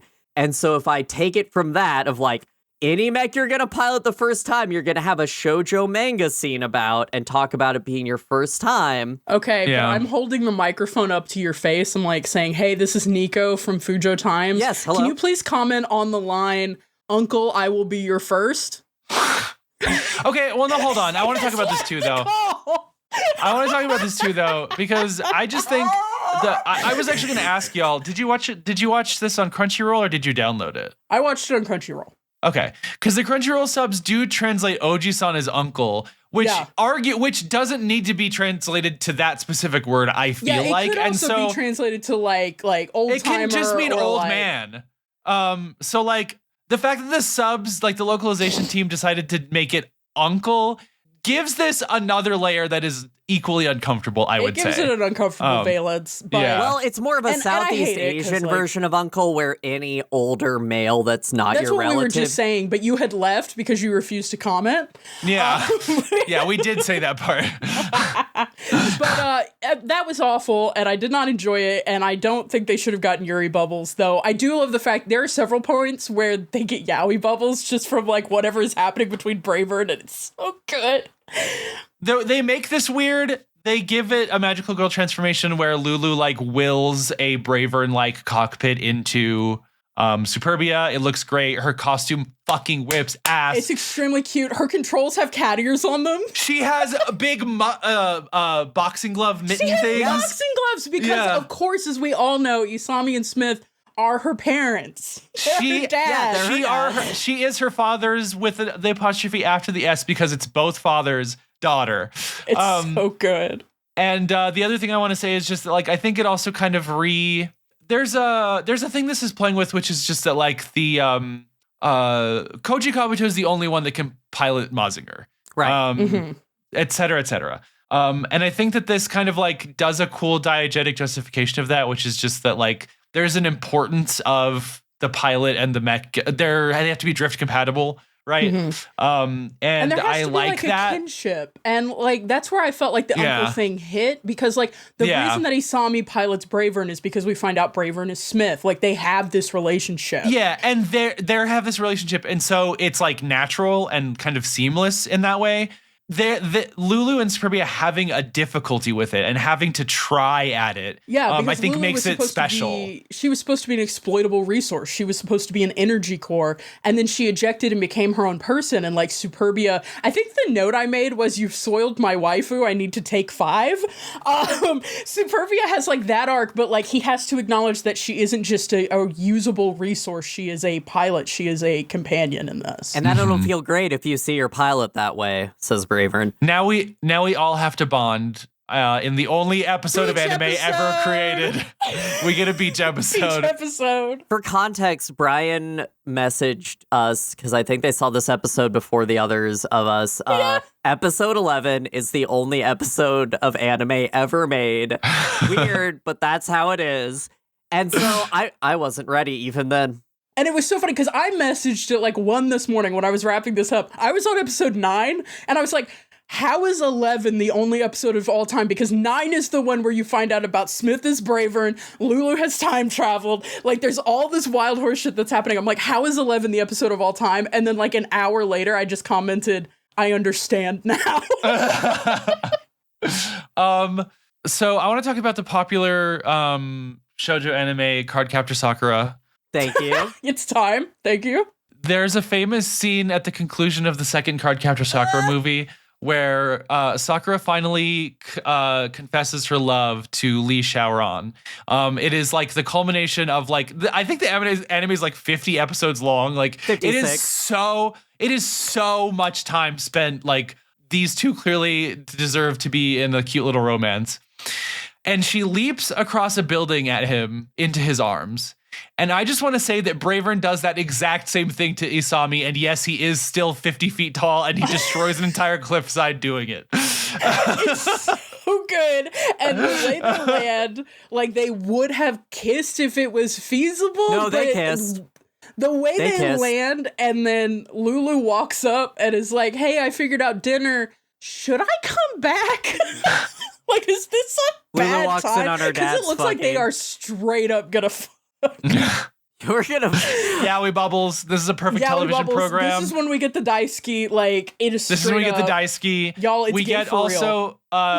also. I just want to reiterate that Bravern has an organic mouth. People have talked about this. It's Bravern so almost good. drowned. He almost drowned in water. He needed a face mask. Yeah. Right. He teaches Superbia how to eat. Superbia eats through his little stomach hole. It's extremely hilarious. And then we find out that Bravern can't eat. That was so Now- fucking. I want to ask a question, which is, what did he do with the sausages from earlier? I think he probably gave them to an orphan or something. What do you think he does with any sausage he puts in his mouth? He kind of goes up and down a few times, maybe gets some cream, and then is over, you know? It's cream. My pre-moistened Bravern sausages. Pre-moistened Bravern sausages. Okay, I have to say, they're on the beach. Lulu has made like lobster and like shrimp and other seafood and stuff for them to eat at person sized. And then Bravern offered Superbia what looks to be like a mahi-mahi on a stick. It's a giant That's stick. It's huge. It's like a fucking coelacanth. Like it's humongous. It's so nuts. And then I love that Superbia's just like, hey, this is all really good. Yum yum. I actually really like eating now and stuff. I love the moment where Lulu like kind of mutters under her breath, like, in the future, Superbia was a foodie, and Superbia like is like, oh, well. I do love that. I like that Lulu still does, like when she goes back, she has the knowledge but not the language centers, which is very funny. But she's just using it to neg people with her future knowledge. It's very good. Again, like at the back half of the series, at the front half, I was like, oh, Lulu. And then the back half of the series, I'm like, I would die for you. I would die for her. This is tied with my favorite death drive. His name is Signitas. So much happens in this episode, Okay, by the way. First of all, real quick fact. They yell at the beginning when they're heading back to Hawaii for this final showdown. It's time for Operation Bonfire, and you think that's the tactical name. Operation Bonfire is just the code name for the beach episode part. The actual mission has a different name. Yes. Just that is You gotta that is take important. things seriously. Signitas' whole deal is that he does a lot of posturing, but actually can't fight that good. But also, he looks incredibly cool. He looks incredibly cool. I did write the note. if this Deathdrive is bluffing, I'm gonna lose it. And then my next note is just all caps, I'm losing it. He can switch his arms and legs. It looks so cool. He has like and they're like, whoa, what does this mean? Did you immediately know what this gimmick was when it started? Yeah. Which is I did, but nothing prepared me for when Superbia charges him and he's begging for his life and he says, Yamete, okay. All-time voice acting in this show. All-time voice acting. Oh my god. And then we find out, because after this, there's this line that I almost said Geki Ganger. Holy shit, that's a deep cut. There's a line that Bravern says, which is just like, if I defeat this guy, I will have advanced my powers even more, blah, blah, blah. And then Superbia defeats him and is like, finally, we're on an even keel to fight. And like, Superbia's whole like big wish is that he wants to fight Bravern. And so this guy's head gets blasted off. Signitas' head gets blasted off. It's in a lava flow because we're on Hawaii again. Cinema. They start fighting in the coolest fight sequence we're going to see this entire show. It's so crazy. And the whole time, Signitas' head is flowing along, and he says the line, "It was worth getting my head cut off to witness something this cool."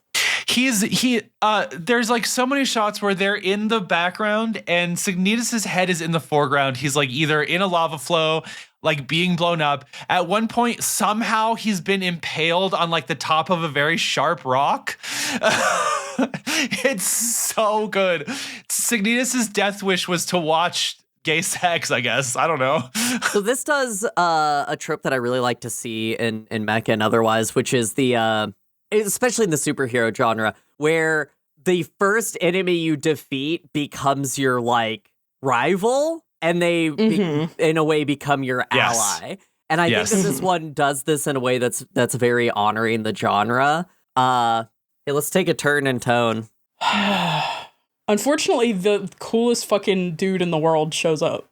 Yeah, Ira shows up. Bravern just gets absolutely like fucking owned. The mecha gore here is really like the drawing is like top notch. And it really is like a total like heel turn or like a hard pivot, because he and Superbia have just had this like moment of bonding. They're standing on the cliff. They're like, wow, we're going to get in the final battle. And then Bravern makes this like gurgling noise. And Superbia's like, are you crying? And then looks over, and no, Bravern has been impaled on a sword and is like one shot killed. Yep. It was wild. This is Ira. Ira is voiced by Kenjiro Tsuda. I don't know if Miyu ever says that his voice is hot, but Kenjiro Tsuda does voice Nanami in Jujutsu Kaisen and also Kishibe in Chainsaw Man. And I just think that we're going to be normal about that. Good for them. Good for them. I mean, and also to be clear, he is everywhere. I'm sure there's a bunch of other rules that I haven't mentioned. Kishibe and Nanami are a specific type of person, I think, that people got very thirsty about. So I just think that like his voice is so hot. There's that. Also, Kishibe is really good at stabbing, which is also what Ira is really good at.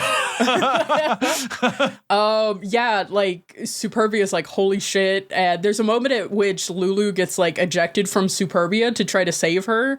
And she is having the moment that we saw her have in the alternate timeline where she saw like everything destroyed. Except at this point, Ira and the other one who has a name that I just do not remember. Excuse me, it's Popal Chipum? Yeah. Yeah, that guy. He's sucking. They're still alive. So she's like, holy shit, I've just watched these people die, and like somehow this timeline is worse. Like they're not even all gone. Like, oh. And then Isami has to well, first of all, there's a moment where Bravern is dying and it overlays Smith's eye with Bravern's eye, and I had to like pause and walk around my home. I like legit Smith comes back, but there was a little while where I was like kind of mad, and I was like, if you take him away from me, I'm gonna be so upset. I literally made another comment. I'm like, no, not my emotional support white boy again. Again. Yeah, Ira's like poised to win. By the way, I agree about Popolchipum. He's basically just like a weird anal plug joke. Like that's all he does. I think the funniest thing this thing does is because it's so balls to the wall fast. Like you're at episode 8 and they've defeated 2 of them, and you're like, how are we gonna get through a dozen of these fuckers? And they just I think in an ideal world, this would have been a 24 episode and we would have gone all over the world. Even funnier, because Popaturum dies as when somebody transforms. He is so nothing that he dies literally off screen, and I love it. Isami ends up piloting Bravern by himself, turns it big and gold, and for some reason kills Popolchipum because contrivance and episode limit. We get a very interesting character moment from Isami before that happens. Yes. Like, Bravern is dead, Isami is still alive, and Lulu is alive, and Superbia has ejected her to try to protect her. And she's standing there watching this, like, darkest timeline happen, and Isami is trying to, like, literally wave a white flag and turn himself over as a prisoner of war. He's following the rules of war.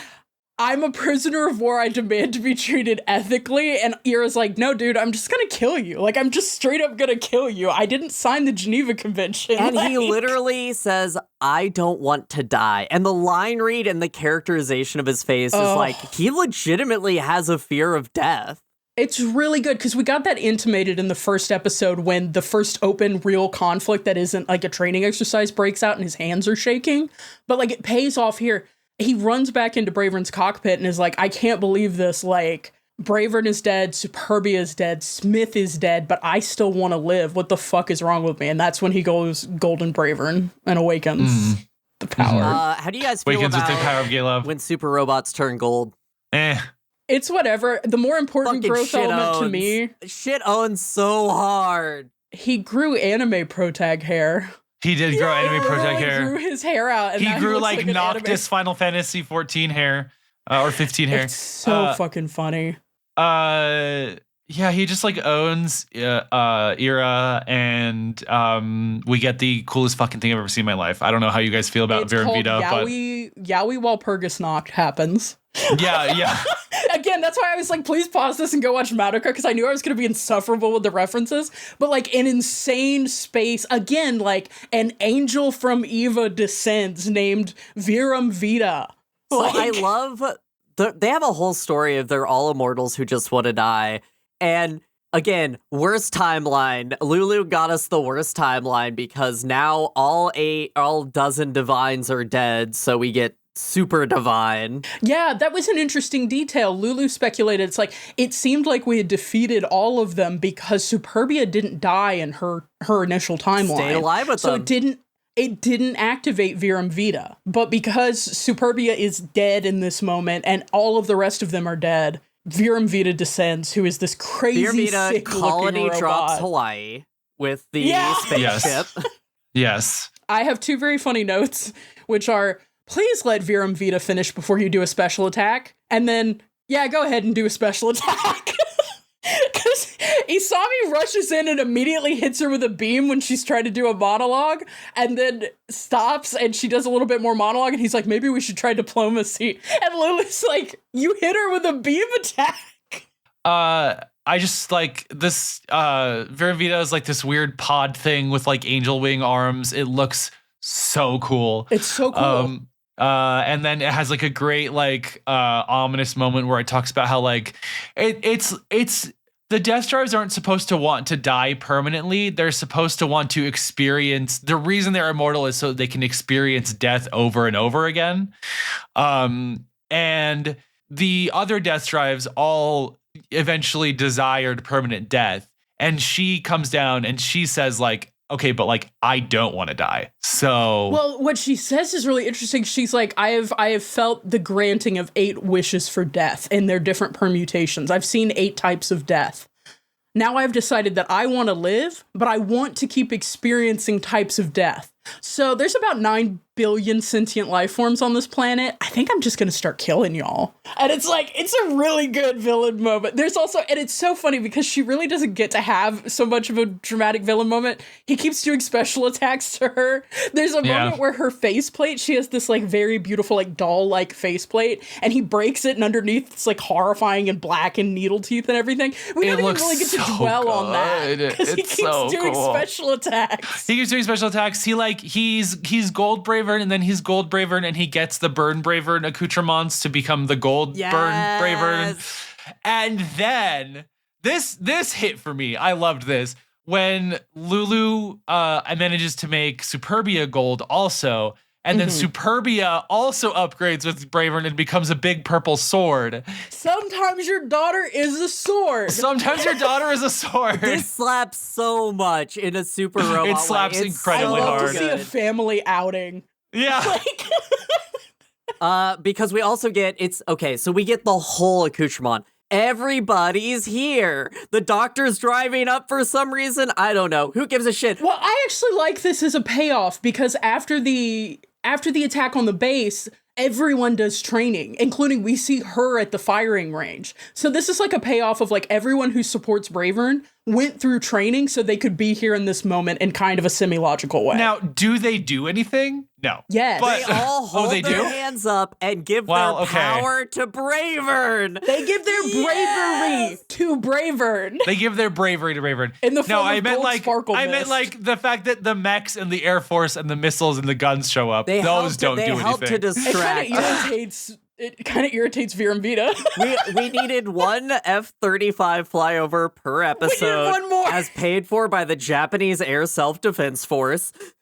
And the American military, which wants to keep buying F-35s. I love it. It's just so wholesome. I love, in this genre, right, the mecha genre, you don't always get these everyone's all together scenes, but it's such a super robot thing to bring into this, and because nobody's in danger.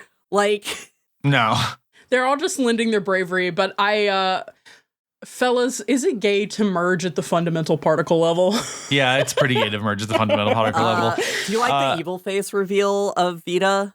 Yeah, I the love shattered it. mask. It's really good. So cool. Such and again, cool like, design. We're getting like cool designs, but we don't get like 10 seconds to like hold on it because she keeps getting special attacked or shot by F-35s or whatever. She's also getting like thrown bodily around. She's trying to do the speech, but they're like beating her ass so hard.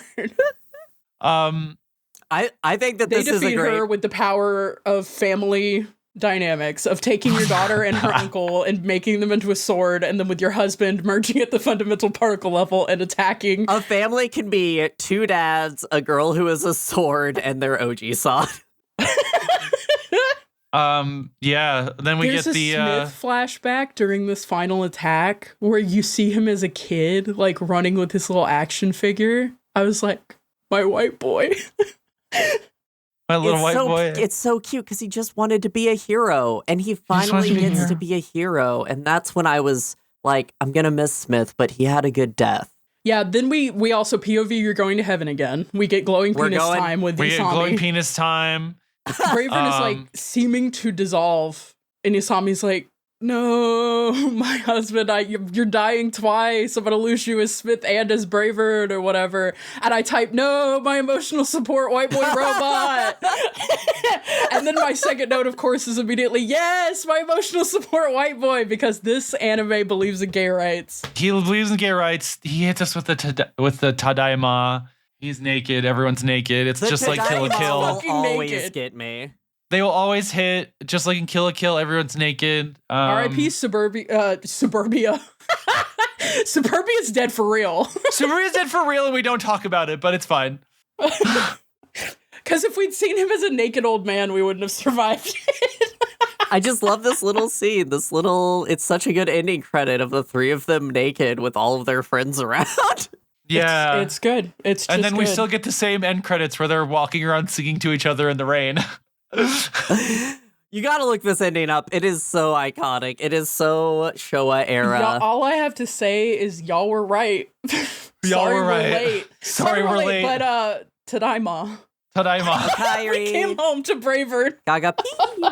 Yagabi. I have two other kind of overalls. So that's the series. Yeah. Right? I You want have to two talk. overalls? I have two At the same time? One's on top, one's on bottom. I'm completely covered, right? So got it down. So one thing that I think this does very weird is the tone shifts. And something I want to specifically call back is when they're going back to Japan, John Smith sits down and is like, wow, we're going to go liberate Japan. And the Japanese people are like, we saw what Tokyo looks like. It is a hellscape. Thousands must be dead. And he's like, you got to have a good fighting spirit. And they're like, okay. But then we actually get to Japan, and there's a very specific scene where Miyu is standing in the middle of a destroyed road, looking at a building that has a hole in it that is pretty much the entire building. And the implication being, that's where her family was.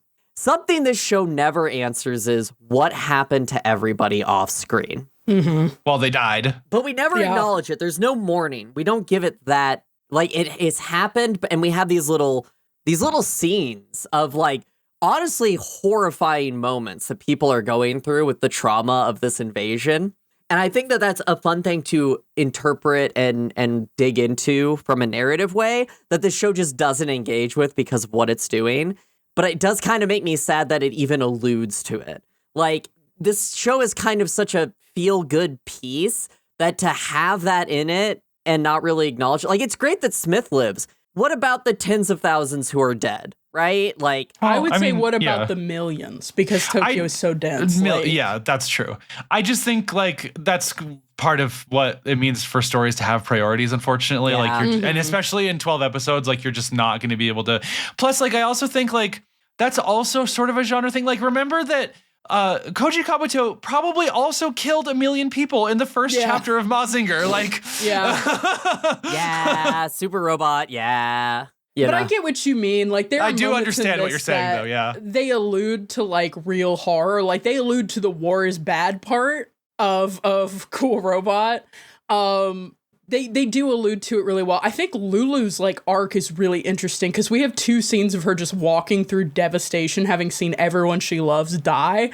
And, like, at the end of it, she's hugging her dads and, like, yay, we did it. But also, like, that's also part of her freight. But, like, I don't know. I think there's fertile ground here for people who...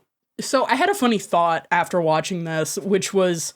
I don't know that there's going to be very many fanfics for this because I find that there are more fanfics for things that don't put it all on screen. And Bravern legitimately is gay on screen. Like, it just happens. And I was right. I checked it. Of course, I am who I am. I checked it. There's not very many fics. But there are a decent number of fics that are interested in these side characters. And so I think it's a show that, like... Yeah, I think it's a show that, like, obviously can't serve everyone due to its length, but it alludes to stuff that I think... It makes it fertile ground for people who want to keep thinking about that stuff. So I can't begrudge it that. Anyway, so the pitch is a mecha based on the mechs and people who come in and clean up after disasters of mechs. Like Kaiju number 8 or something kind of vibes. But then the other thing I want to talk about is the reality of it all, because I have a theory. That Bravern actually happened and we're in a different alternate universe where they reversed everything. Sorry. I think Bravern also created the villains in the time paradox. I think it's all a creation of Smith's fantasies brought to life. That's an interesting concept. I don't know that it's borne out by what we see on screen, but a big open question mark on this show is, like, why did the Deathdrives come to Earth in the first place? Like, why do they exist? Because it seems like in the early episodes that Bravern has more information on them as, like, a culture and a species, and then we find out that it's just that Smith experienced, like, one part of the timeline and, like, knows this information, but, like, Smith as Bravern doesn't actually know anything more about the origins of this threat than anybody else does. Like, that is also left as kind of an open question. It's a question that doesn't need answered, but I just love how reality is bended in this so often, but in a way that's like, we're not going to interrogate time travel on a critical level here. It's just going to be there. And those are my two final thoughts on Bang Bang Bravern. Ba ba ba ba ba ba ba. Gaga. You mean Yuki Bakuhatsu Bang Bravern? Fucking casual. A show where the English translation of the title is better. Well, it's weird, right? Because like sometimes they say burn, brave, bang, bravern all in English, and sometimes they say yuki bakuhatsu, and I don't know like what the thematic difference is there. Anyway. Yeah, I don't know. Alice, what do we have to do now? We have to rate those goddamn mechs, Gaga P. Oh my god. I was gonna come into this record and sprinkle in Gaga P behind sentences like she does. She does it Desuwa style. And I thought that was too much even for me. And yet, in the Innocence episode, you had quotes on deck. Interesting. Sorry. I thought you were legitimately about to say one just right there. No, we're good. I was looking if it was on my desktop. Yeah. I didn't have it at the ready. Alice, what is your rating of these goddamn mechs, Gaga P? Thanks for asking, Gaga P. I love them. I love the enemy mechs. I love Bravern's design, like super robot vibes. It's unique enough as a silhouette from other ones, and yet distinctive enough.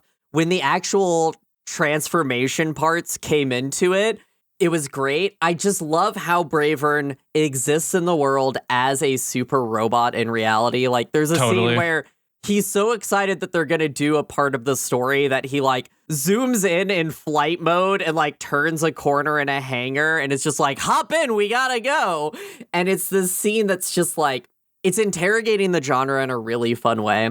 And then the other mechs, all of them, there's not a mech in this I don't like the design of. There's not a mech in this I don't enjoy. I love the tandem mech. I love the generic mechs. And I love that they use them in combined arms and things. One thing that I noticed is, despite them being CGI, and this is something that will come up in CGI mecha, is when they are, like, cut by a sword. In other mecha, you would just easily CGI just disconnect the arm, right? Because that's the easiest thing you can do with a model. They actually cut in the middle parts and drew that part so you could have, like, this sheared metal. And it's details like that that really make this just feel powerful. Or when they're walking on ground and it's still crunching. There is a light-weightedness to Bravern, but that's what the genre is. The only things that I could maybe give it as, like, a negative is that we don't get enough of, soldiers versus soldiers fighting, but that's not what this is. And I think there's no way with what we have experienced in this and, like, the price of smiles of it all, that this isn't a 10 out of 10 Gaga P. Yeah. Okay. It's Niko? Really beautiful. So obviously we hit Niko factor in episode 6. I actually think it was episode 4 because I remember distinctly that I made the note that I had looked up models 2 episodes after I had actually looked up the models. And unfortunately, so my thing is, I don't like Super Robot. I mean, I haven't seen all of it, but, like, having seen Mazinger, having seen this, I never was, like, a Power Rangers kid, growing up. Like, Tokusatsu stuff, like, it doesn't really hit for me. And so Bravern as a robot doesn't, like, aesthetically please me. I love it as a concept. I love that it's Smith. The cockpit is cool. I like that in the first episode, there's the fusion switch at the top, and he goes to pull it, and Bravern's like, no, we're not ready for that yet. And it's just like, no. And then when it gets deployed in, like, the final fight, you're like, oh shit, the lever. Like, I like some of those elements, but I don't love the design. What got me fucked up was the Titano Striders, the TSs. They're giving Armored Core. They're giving, like, some of them are bulbous. There's, like, a Knuckle, like, brawler version that has these orange, like, armor plates on the arms. Like, the Brave Knights all have, like, specific different types of TS models that are all, like, really cool. Like, again, we have a sniper model for Shelly, I think is her name. Sherry, whatever. Anyway, like, there are different models like that. They have different paint colors. So I was actually disappointed. I went to go look up models. One, I found the fact that there's a pop-up parade Isami naked, which is just beautiful. I'm glad that exists. But they've got, like, all the different forms of Bravern, and then they have the green TS, which is, I like that design, but I don't love the colors. And then they have the really bulky white TS, but it's not even the tandem model. It's not... Well, no, that was a whole different model. They don't even have it's the a whole XM3. different model. They don't really have the Brave Knights models, which for me, if I was going to be collecting models from this show, I want the Brave Knights, honestly. But, so I don't love that in terms of model space, but whatever. I got to see them on screen. They're very cool. And also, the Deathdrives are pretty fucking cool, except for Popo Peepum, who was eating the core of the earth. Like, that's just not mentioned. He was just eating the core of the earth recreationally. Anyway. I feel like you're being generous by using the verb eating. He was sucking it up his butthole at various speeds. He was boofing the earth. He was boofing the earth. No, I will say, so one thing that they do is they pull on the 7 deadly sins at the end to try to explain what the theming was. And, like, of course that means that, like, Knuth was lust, because every time the 7 deadly sins are depicted, it's a lusty woman, whatever. So, like, there's some weird theming stuff going on, but except for that last guy, they all hit, especially Virum Vita. Like, that had some real, like, Eva Angel weird-ass shit going on. For me, this is an 8. Because I love so much of what's going on here, but Super Robo just isn't my thing. But again, I can't give anything under an 8 if I look up models and try to buy some. Like, that's just my personal rule. Totally. I feel like that's happening more and more with you, if I'm being honest. Or we're just hitting every time. I don't want to, like, but BT Look at him. Here. He's huge. I forget how big he is. He's huge. He's, like, really big. I'm really excited. Niko's holding up a BT that is, like, basically the size of her head. It is. He is the size of my head. His knee joints don't bend, really, so that limits how I can pose him, because I wanted to do a diorama of the first scene where he met Jack, because I'm normal. This show made me normal. I'm normal. Really normal about that. That's really normal. But I can't. But I'm looking at what I can do with it. But, like, I'm starting to collect models. I'm really into this stuff now. Like, I really love it. But yeah, I don't know. Super Robo doesn't hit for me. So the studio is getting filled with both my copies of Appleseed and model kits. Where are the sponsorships? Yeah, we're moving discontinued BT units from eBay. There's three of these JT24s right now. If I order all 3, I can paint them differently and make my own bank squad. Tell me not to do it. I can't, because I will come to your house and steal one. So yeah, for me, I don't know that I would say that Super Robot doesn't hit, because I think for me, because I can imagine myself popping hard for, like, a cool animated special move with, like, cool things going on, et cetera, et cetera. Like, I can imagine that happening. It hasn't been happening on the show yet.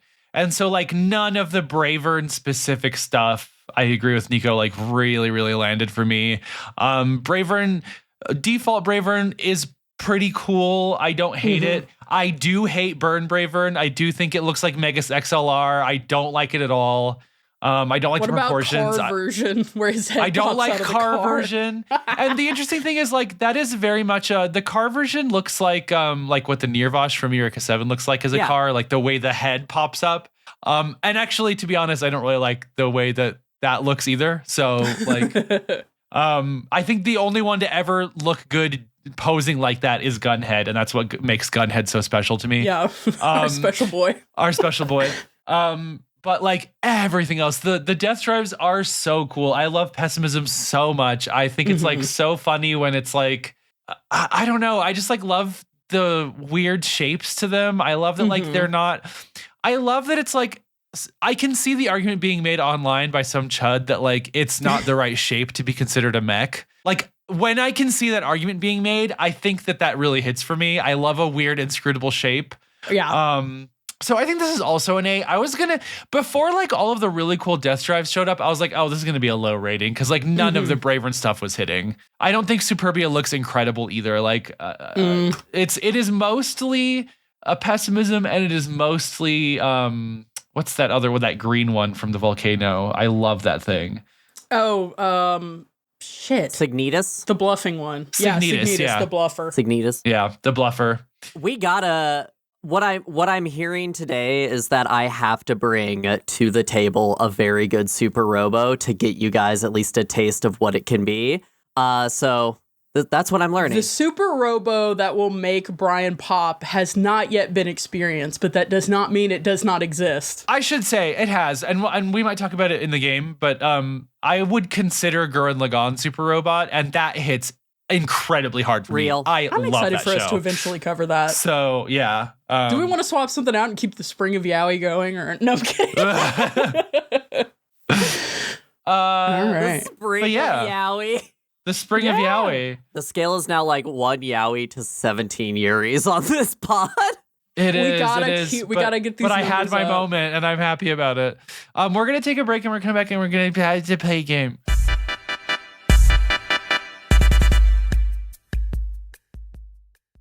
Hey guys, Alice here. Thanks for listening to On the Shoulders of Giants. We're really happy you're here, but if you know anybody who might be interested, we'd love if you share our work with them. If you are enjoying what we're doing, maybe send us a message, or what would really help us out is if you leave a review online. Really, a lot of the algorithms will push people down if they don't have reviews, so it really helps if you just go and write something on the internet. Heck, we might even read one on the podcast if it's really nice and makes our hearts go doki doki.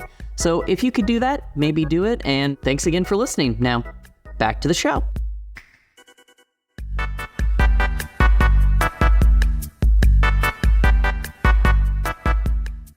Welcome back from the break. We're gonna play a game. This game is called Rapid Queer Podcast Cast Podcast Laser Gameplay Cast. Wait, do I have to say the full name of my super attack when it's... Yes. With feeling. This is a very traditional OSG style trivia game. I'm going to give you 3 options for a super robot ultimate combo move, and you're going to tell me which one is from a real super robot show. Oh, this is powerful. I'm so excited. I don't know jack shit about anything. So there is stealing, et cetera, et cetera. I don't know if I said this in a while. If this is like your first episode, we do these trivia games. This is a very traditional structure of one, and so when I say it's the normal kind, this is what I mean. So if you go and listen to other shows, you will hear a lot of this type of thing. You'll also hear a lot of Niko making us take you quizzes, but that's a different story. I've decided to be a format weirdo. Like, I know we do a lot of these and they're good every time, but also I was like, what if I just made a tier maker one time? Every time we do a real freak show one, or every so often we do a real freak show one, and it's good. Anyway, question 1 is for Miss Alice. Hi. Which one of these is a real Super Robot Show move?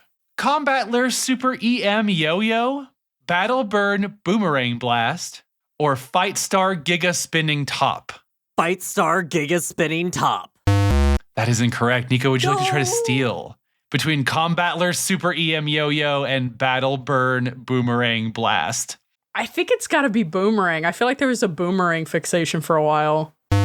That is incorrect. Also, the correct answer was Combattler Super EM Yo-Yo. Oh my god, what is that from? This one's a good litmus test for how easy this was going to be for y'all, because I didn't know like what y'all had heard of before. Combattler is the name of the mech in that show. So now we know where our knowledge level is at. That's good to know. Okay. Question 2, Niko. Ascending Sakura Beam, Exquisite King Blossom Barrier, or Transcendent Cherry Blossom Blizzard? I think it's Barrier. That seems like a JoJo. That's incorrect. Alice, would you like to try to steal? This one's so much harder than I thought it was going to be. The third one's a great ice cream flavor, but I gotta go with number 1. Unfortunately, it's an ice cream flavor and the correct answer. Transcendent Cherry Blossom Blizzard.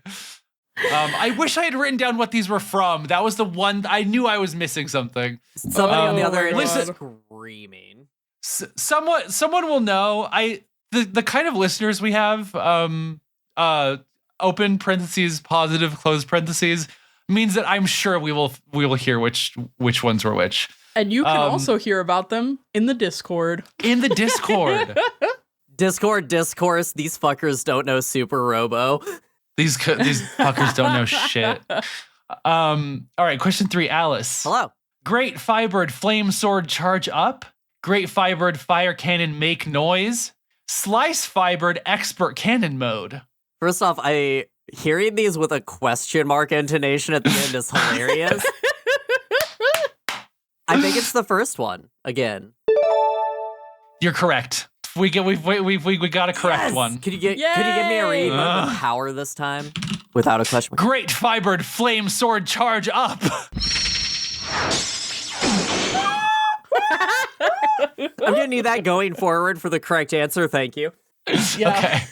I do like the idea of a mech protag from Super Robot who's just really uncertain about whether he's saying the right thing.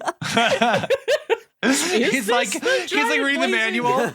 Transcendent Cherry Blossom Blizzard? What if you get one word wrong and it doesn't activate? You're fucked. It's like the Necronomicon in Army of Darkness. Klaatu, Miranda.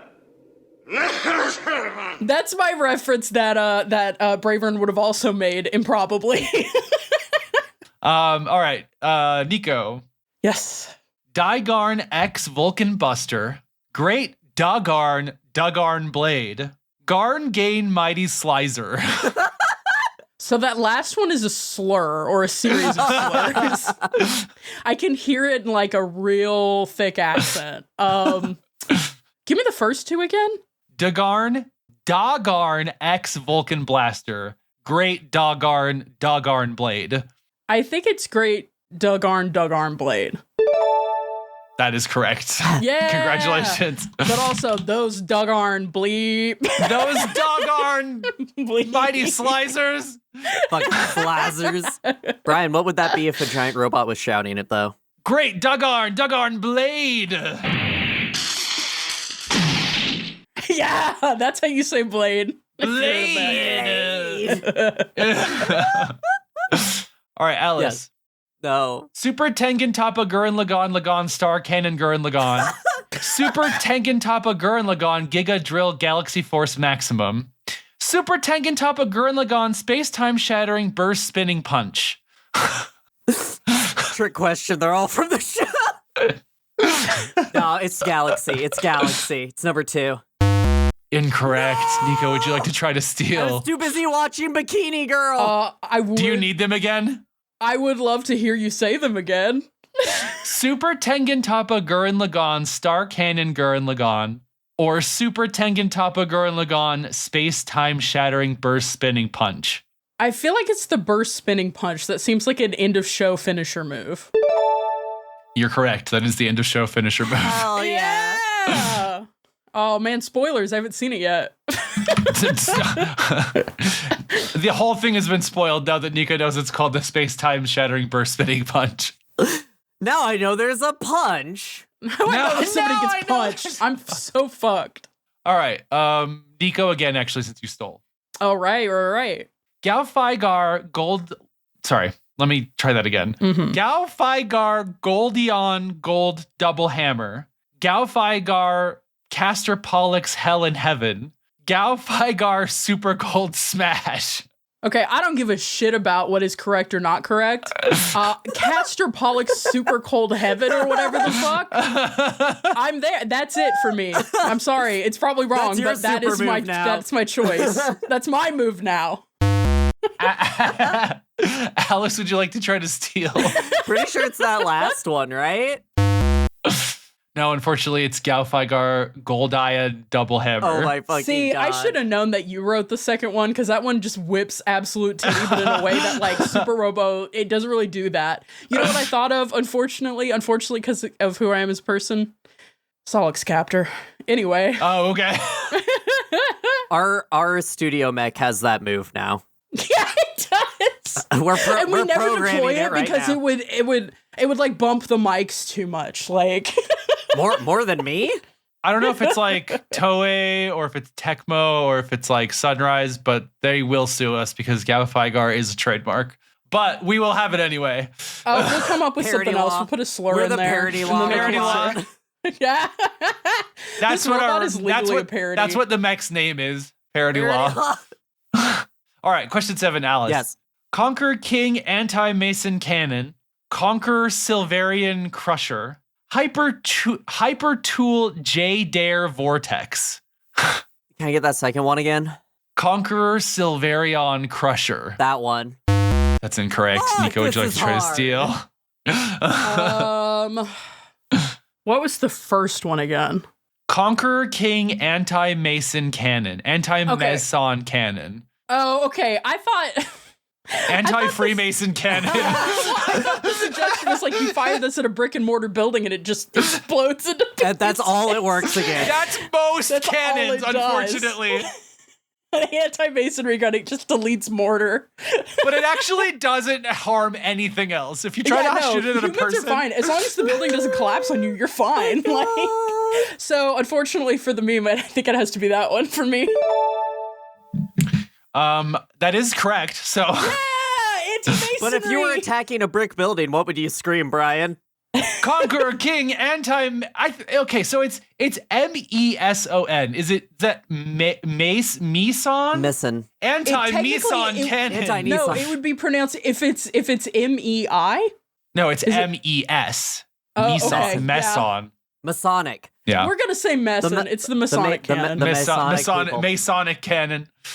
Okay. Question 8, back to Niko since she stole. This is the final round. Oh shit. All right. The fucking Masons. Supreme Ruler, Burning Heat, Thundering Dragon Roar, Erupting Flash, Demon, Tempest, Rakan Fist. That's the first one. The second one is I Have the Best Wife in the Universe, Punch. The third one is Stunning Charlotte, Cool Horn, Miracle Sweet, Ultra Funky, Fantastic, Dramatic, Romantic, Sadistic, Erotic, Exotic, Athletic, Guillotine Attack. See, I think it's the last one, but I have to legally, because of who I am as a person, go with I Have the Best Wife in the World attack. That is actually correct. Yeah! I've seen this meme. Oh my god, what is that from? That is also from Gurren Lagann. We've got to watch the show. next year for the springtime of Yaoi, we'll put that one there. I think it's Yaoi. I don't think it's Bravern Yaoi. I just think it's like there's a man with tits. It's not Yaoi. There is a man with tits, and there is a offensive homosexual character who I do love very much. His name is Leron, and I'm obsessed with him. He's a champion, even though from the time that this came out, everyone should cancel that show for that character alone. Anyway. Listen, the important part of being queer is adopting the characters that were put in there to say a slur to harm you. Yeah. And that slur, Slazer. Slazer. You fucking Slazer. That's the slur for our listeners. Our listeners are Slazers. That's it. We got congratulations to Niko. Oh shit. Alice got super robot. I don't know. I'm not going to count Niko's. I just want everyone to know Alice got 1 point. So I have a theory, right? Game over. Yeah. My theory is Super Robo is very much boy-coded, and because I've taken too much estrogen, my power has gone down the drain. And I'm butch, so I'm getting closer. As you descend from the boy moding power, I ascend into the butch moding power. Wow. What is gender? What is gender? Whammon. Gender, whammon. We have a flash transmission. Oh shit, patch it through. Lady who is up in the EWAR plane who is somehow telling me to dodge missiles, I guess. This comes from, I believe I'm supposed to pronounce this Cutie Pump EXE. I think so. Hey, cutie. .bsky.social. I actually, in case you are actually listening, I also answered this on Blue Sky, because of the context of this question, which we'll get to in a second. Just to put that out there. You mean this flash transmission that we receive? This flash transmission, yes. So Cutie Pump EXE says, will you guys be covering Heavenly Tyrant anytime soon? I'm not a mech person really, except OG Eva / End of Evangelion, fuck the rebuilds, and LMAO Sympho Gear if it counts. But stumbled upon your Iron Widow eps after my reread, and the three of you are a delight. Can't stop smiling while I listen. That is high praise. I love that. Yeah, that makes me happy. I love the power and soul in like going to a podcast for like one thing and then never listening again. I think that's so valid and powerful. Or if you listen to us and just never know what the fuck is going on, I also appreciate you. I will say I used to kind of work a warehouse job when I worked at IKEA, and I always had one earbud in, like as a Bluetooth earbud, and there were podcasts that got me through shifts. So if we're that for any of our listeners, like, that is more than I could have asked for in this world. I think we're confirmed that for like a couple people who have mentioned it in the Discord. So that's a high honor. Take care of yourself. Don't do more work that is demanded of you, but we're here for you. If you're in the words of, I was just going to say, in the words of the long dead Onisama podcast, Waypoint, fuck capitalism, go home. Yeah. Oji-san podcast. Yeah. I want Oji-san podcast. Who's just dead and never came back. Or to the other half of our listeners who are building a gunpla right now, do the extra step. It's worth cleaning up that nub. okay? And if this gets you, It is worth if this cleaning up gets that you nub. through like a really mediocre Kotobuyuki kit, then I'm happy. And just remember, don't use the God hand clippers on the actual big part of the screw. It's only for nipping off the little part, okay? If you come home and somebody says, hey, I borrowed your clippers, I needed to do something with them, you can legally kill them. Yeah, you can legally do that. You bought God You hand can. clippers, they're not for that. To get to the meat of this question, though, we all own a physical copy of Heavenly Tyrant. Niko ordered us Heavenly Tyrant before we had covered Iron Widow. No, I ordered it at the beginning of that episode. So then at the end of the episode, I revealed that I had ordered y'all a Heavenly Tyrant because I did it through bookshop.org, so it supports local bookshops. So that was why I did that. Yeah. If you're savvy to the Iron Widow production landscape, you will know that episode came out on the day that Heavenly Tyrant was actually originally supposed to publish. So that, like, similar to like what happened with the Tankhead coverage, which is to say it was originally supposed to be covered much earlier. I just didn't get it until later in the year. We didn't get our hands on it till it came out in December. And in December, we had already figured out like 80% of our 2025 coverage. So that's kind of where we're at with it. We absolutely intend to cover it, just to be super clear. I think there's a little bit of, we're trying to think it out because the first book we covered over 2 episodes, and that it still felt a little truncated. And this is, from what I have read so far, a much heavier book. There's a thickness to it. There's more in word count, and there's also like sharing themselves on Twitter and various platforms has talked about like they did a ton of research to capture the specific kind of political moment that Wu Zetian is like moving into and like try to reflect that while still doing mech stuff. Like there is more substance to this book in terms of like what is going on in the background. They get into the politics than there was in of the it, previous book. finally. Yeah, like there's a lot, and I'm super excited to dig into it. But also, like, yeah, we did 2 episodes on Iron Widow, and we were kind of like, we were crunching to get through that to make sure that we didn't know reasonable time. Like, I really don't know how many episodes. I think 3 might do it. But, like, we're going to have to figure that out. So, I mean, stay tuned. We do mean to cover it because I'm so excited for it. I originally had it on the schedule later this year, but we have, we're doing a lot of big projects. And so we have 2025 so far has taught us the value of an episode on something that's very easy, like a 10 to 12 episode anime, for example. When you say that's easy versus our senpai podcast who's like, episode per episode, that's the only way we can do it, and we're like 12 episodes, yeah, that's enough, we can do that, knock that out. Listen, if Giant Robot FM ever covered Iron Widow, I would be learning shit about Chinese history that I've never like I would be reading the War of the Three Kingdoms or whatever. I will say we're going to get problematic because this has gotten me excited about reading about parts of Chinese history I've never read about, because the way that Jiren is, we'll get into it when the episodes come over, but it's a book that other books help it. Yeah, and I think it is, like, honestly, I think it's worthwhile to learn about that part. In my experience, like, when I studied in school, I mostly learned about 20th century Chinese history, and I do think that's going to be a factor in this.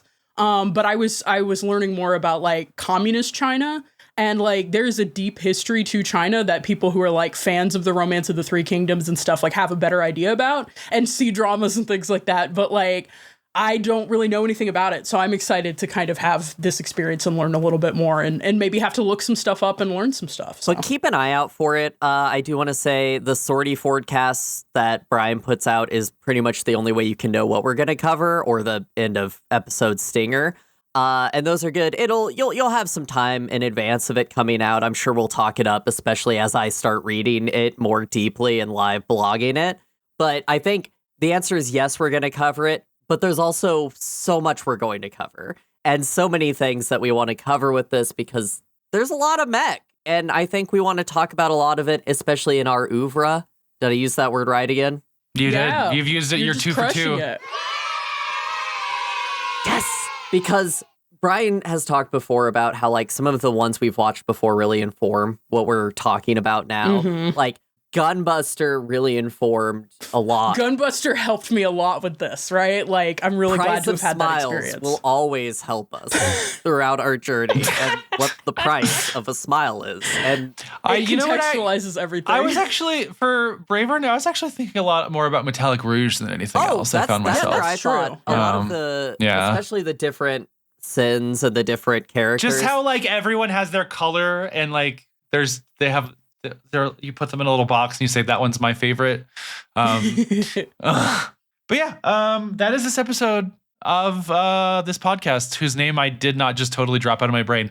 On the shoulders of giants, our baby, our child, at the elbows of dwarves. Yeah, at the elbows of dwarves. That's at the elbows true. of dwarves. No, that's this episode of On the Shoulders of Giants. Pilots, thank you for listening. You're this is the best outro. You're so close to being cut and ghost taking your seat. I am threatening you as the CEO. You get that shit clean. This is gonna be on your performance review. I get thrown in the basement. We'll talk about this during bonus review. Oh my God. I'm gonna get that CIA guy to waterboard you. Put in your mech. Put in my mech. Thanks for listening, pilots. Remember, you can reach out for advice from the team at our email, questions@osgpod.com, and non-pilots can send general questions or feedback to the same address. You can also catch up with us on social media and our beautiful, lovely Discord, which is slowly but surely growing and being very cool to hang out in. It's really cool. It is really cool. I really enjoy it. You can at me at any time. She won't respond to you, but you can at her. I'll respond 3 days later, but you'll get it. Make sure to check back in 2 weeks. We'll be discussing the nuisance daily life of a robot-dependent girl. Until then, goodbye. I love you. Gaga pee. Goodbye. I love you. And I'm turning into a mech just for you. Just for you.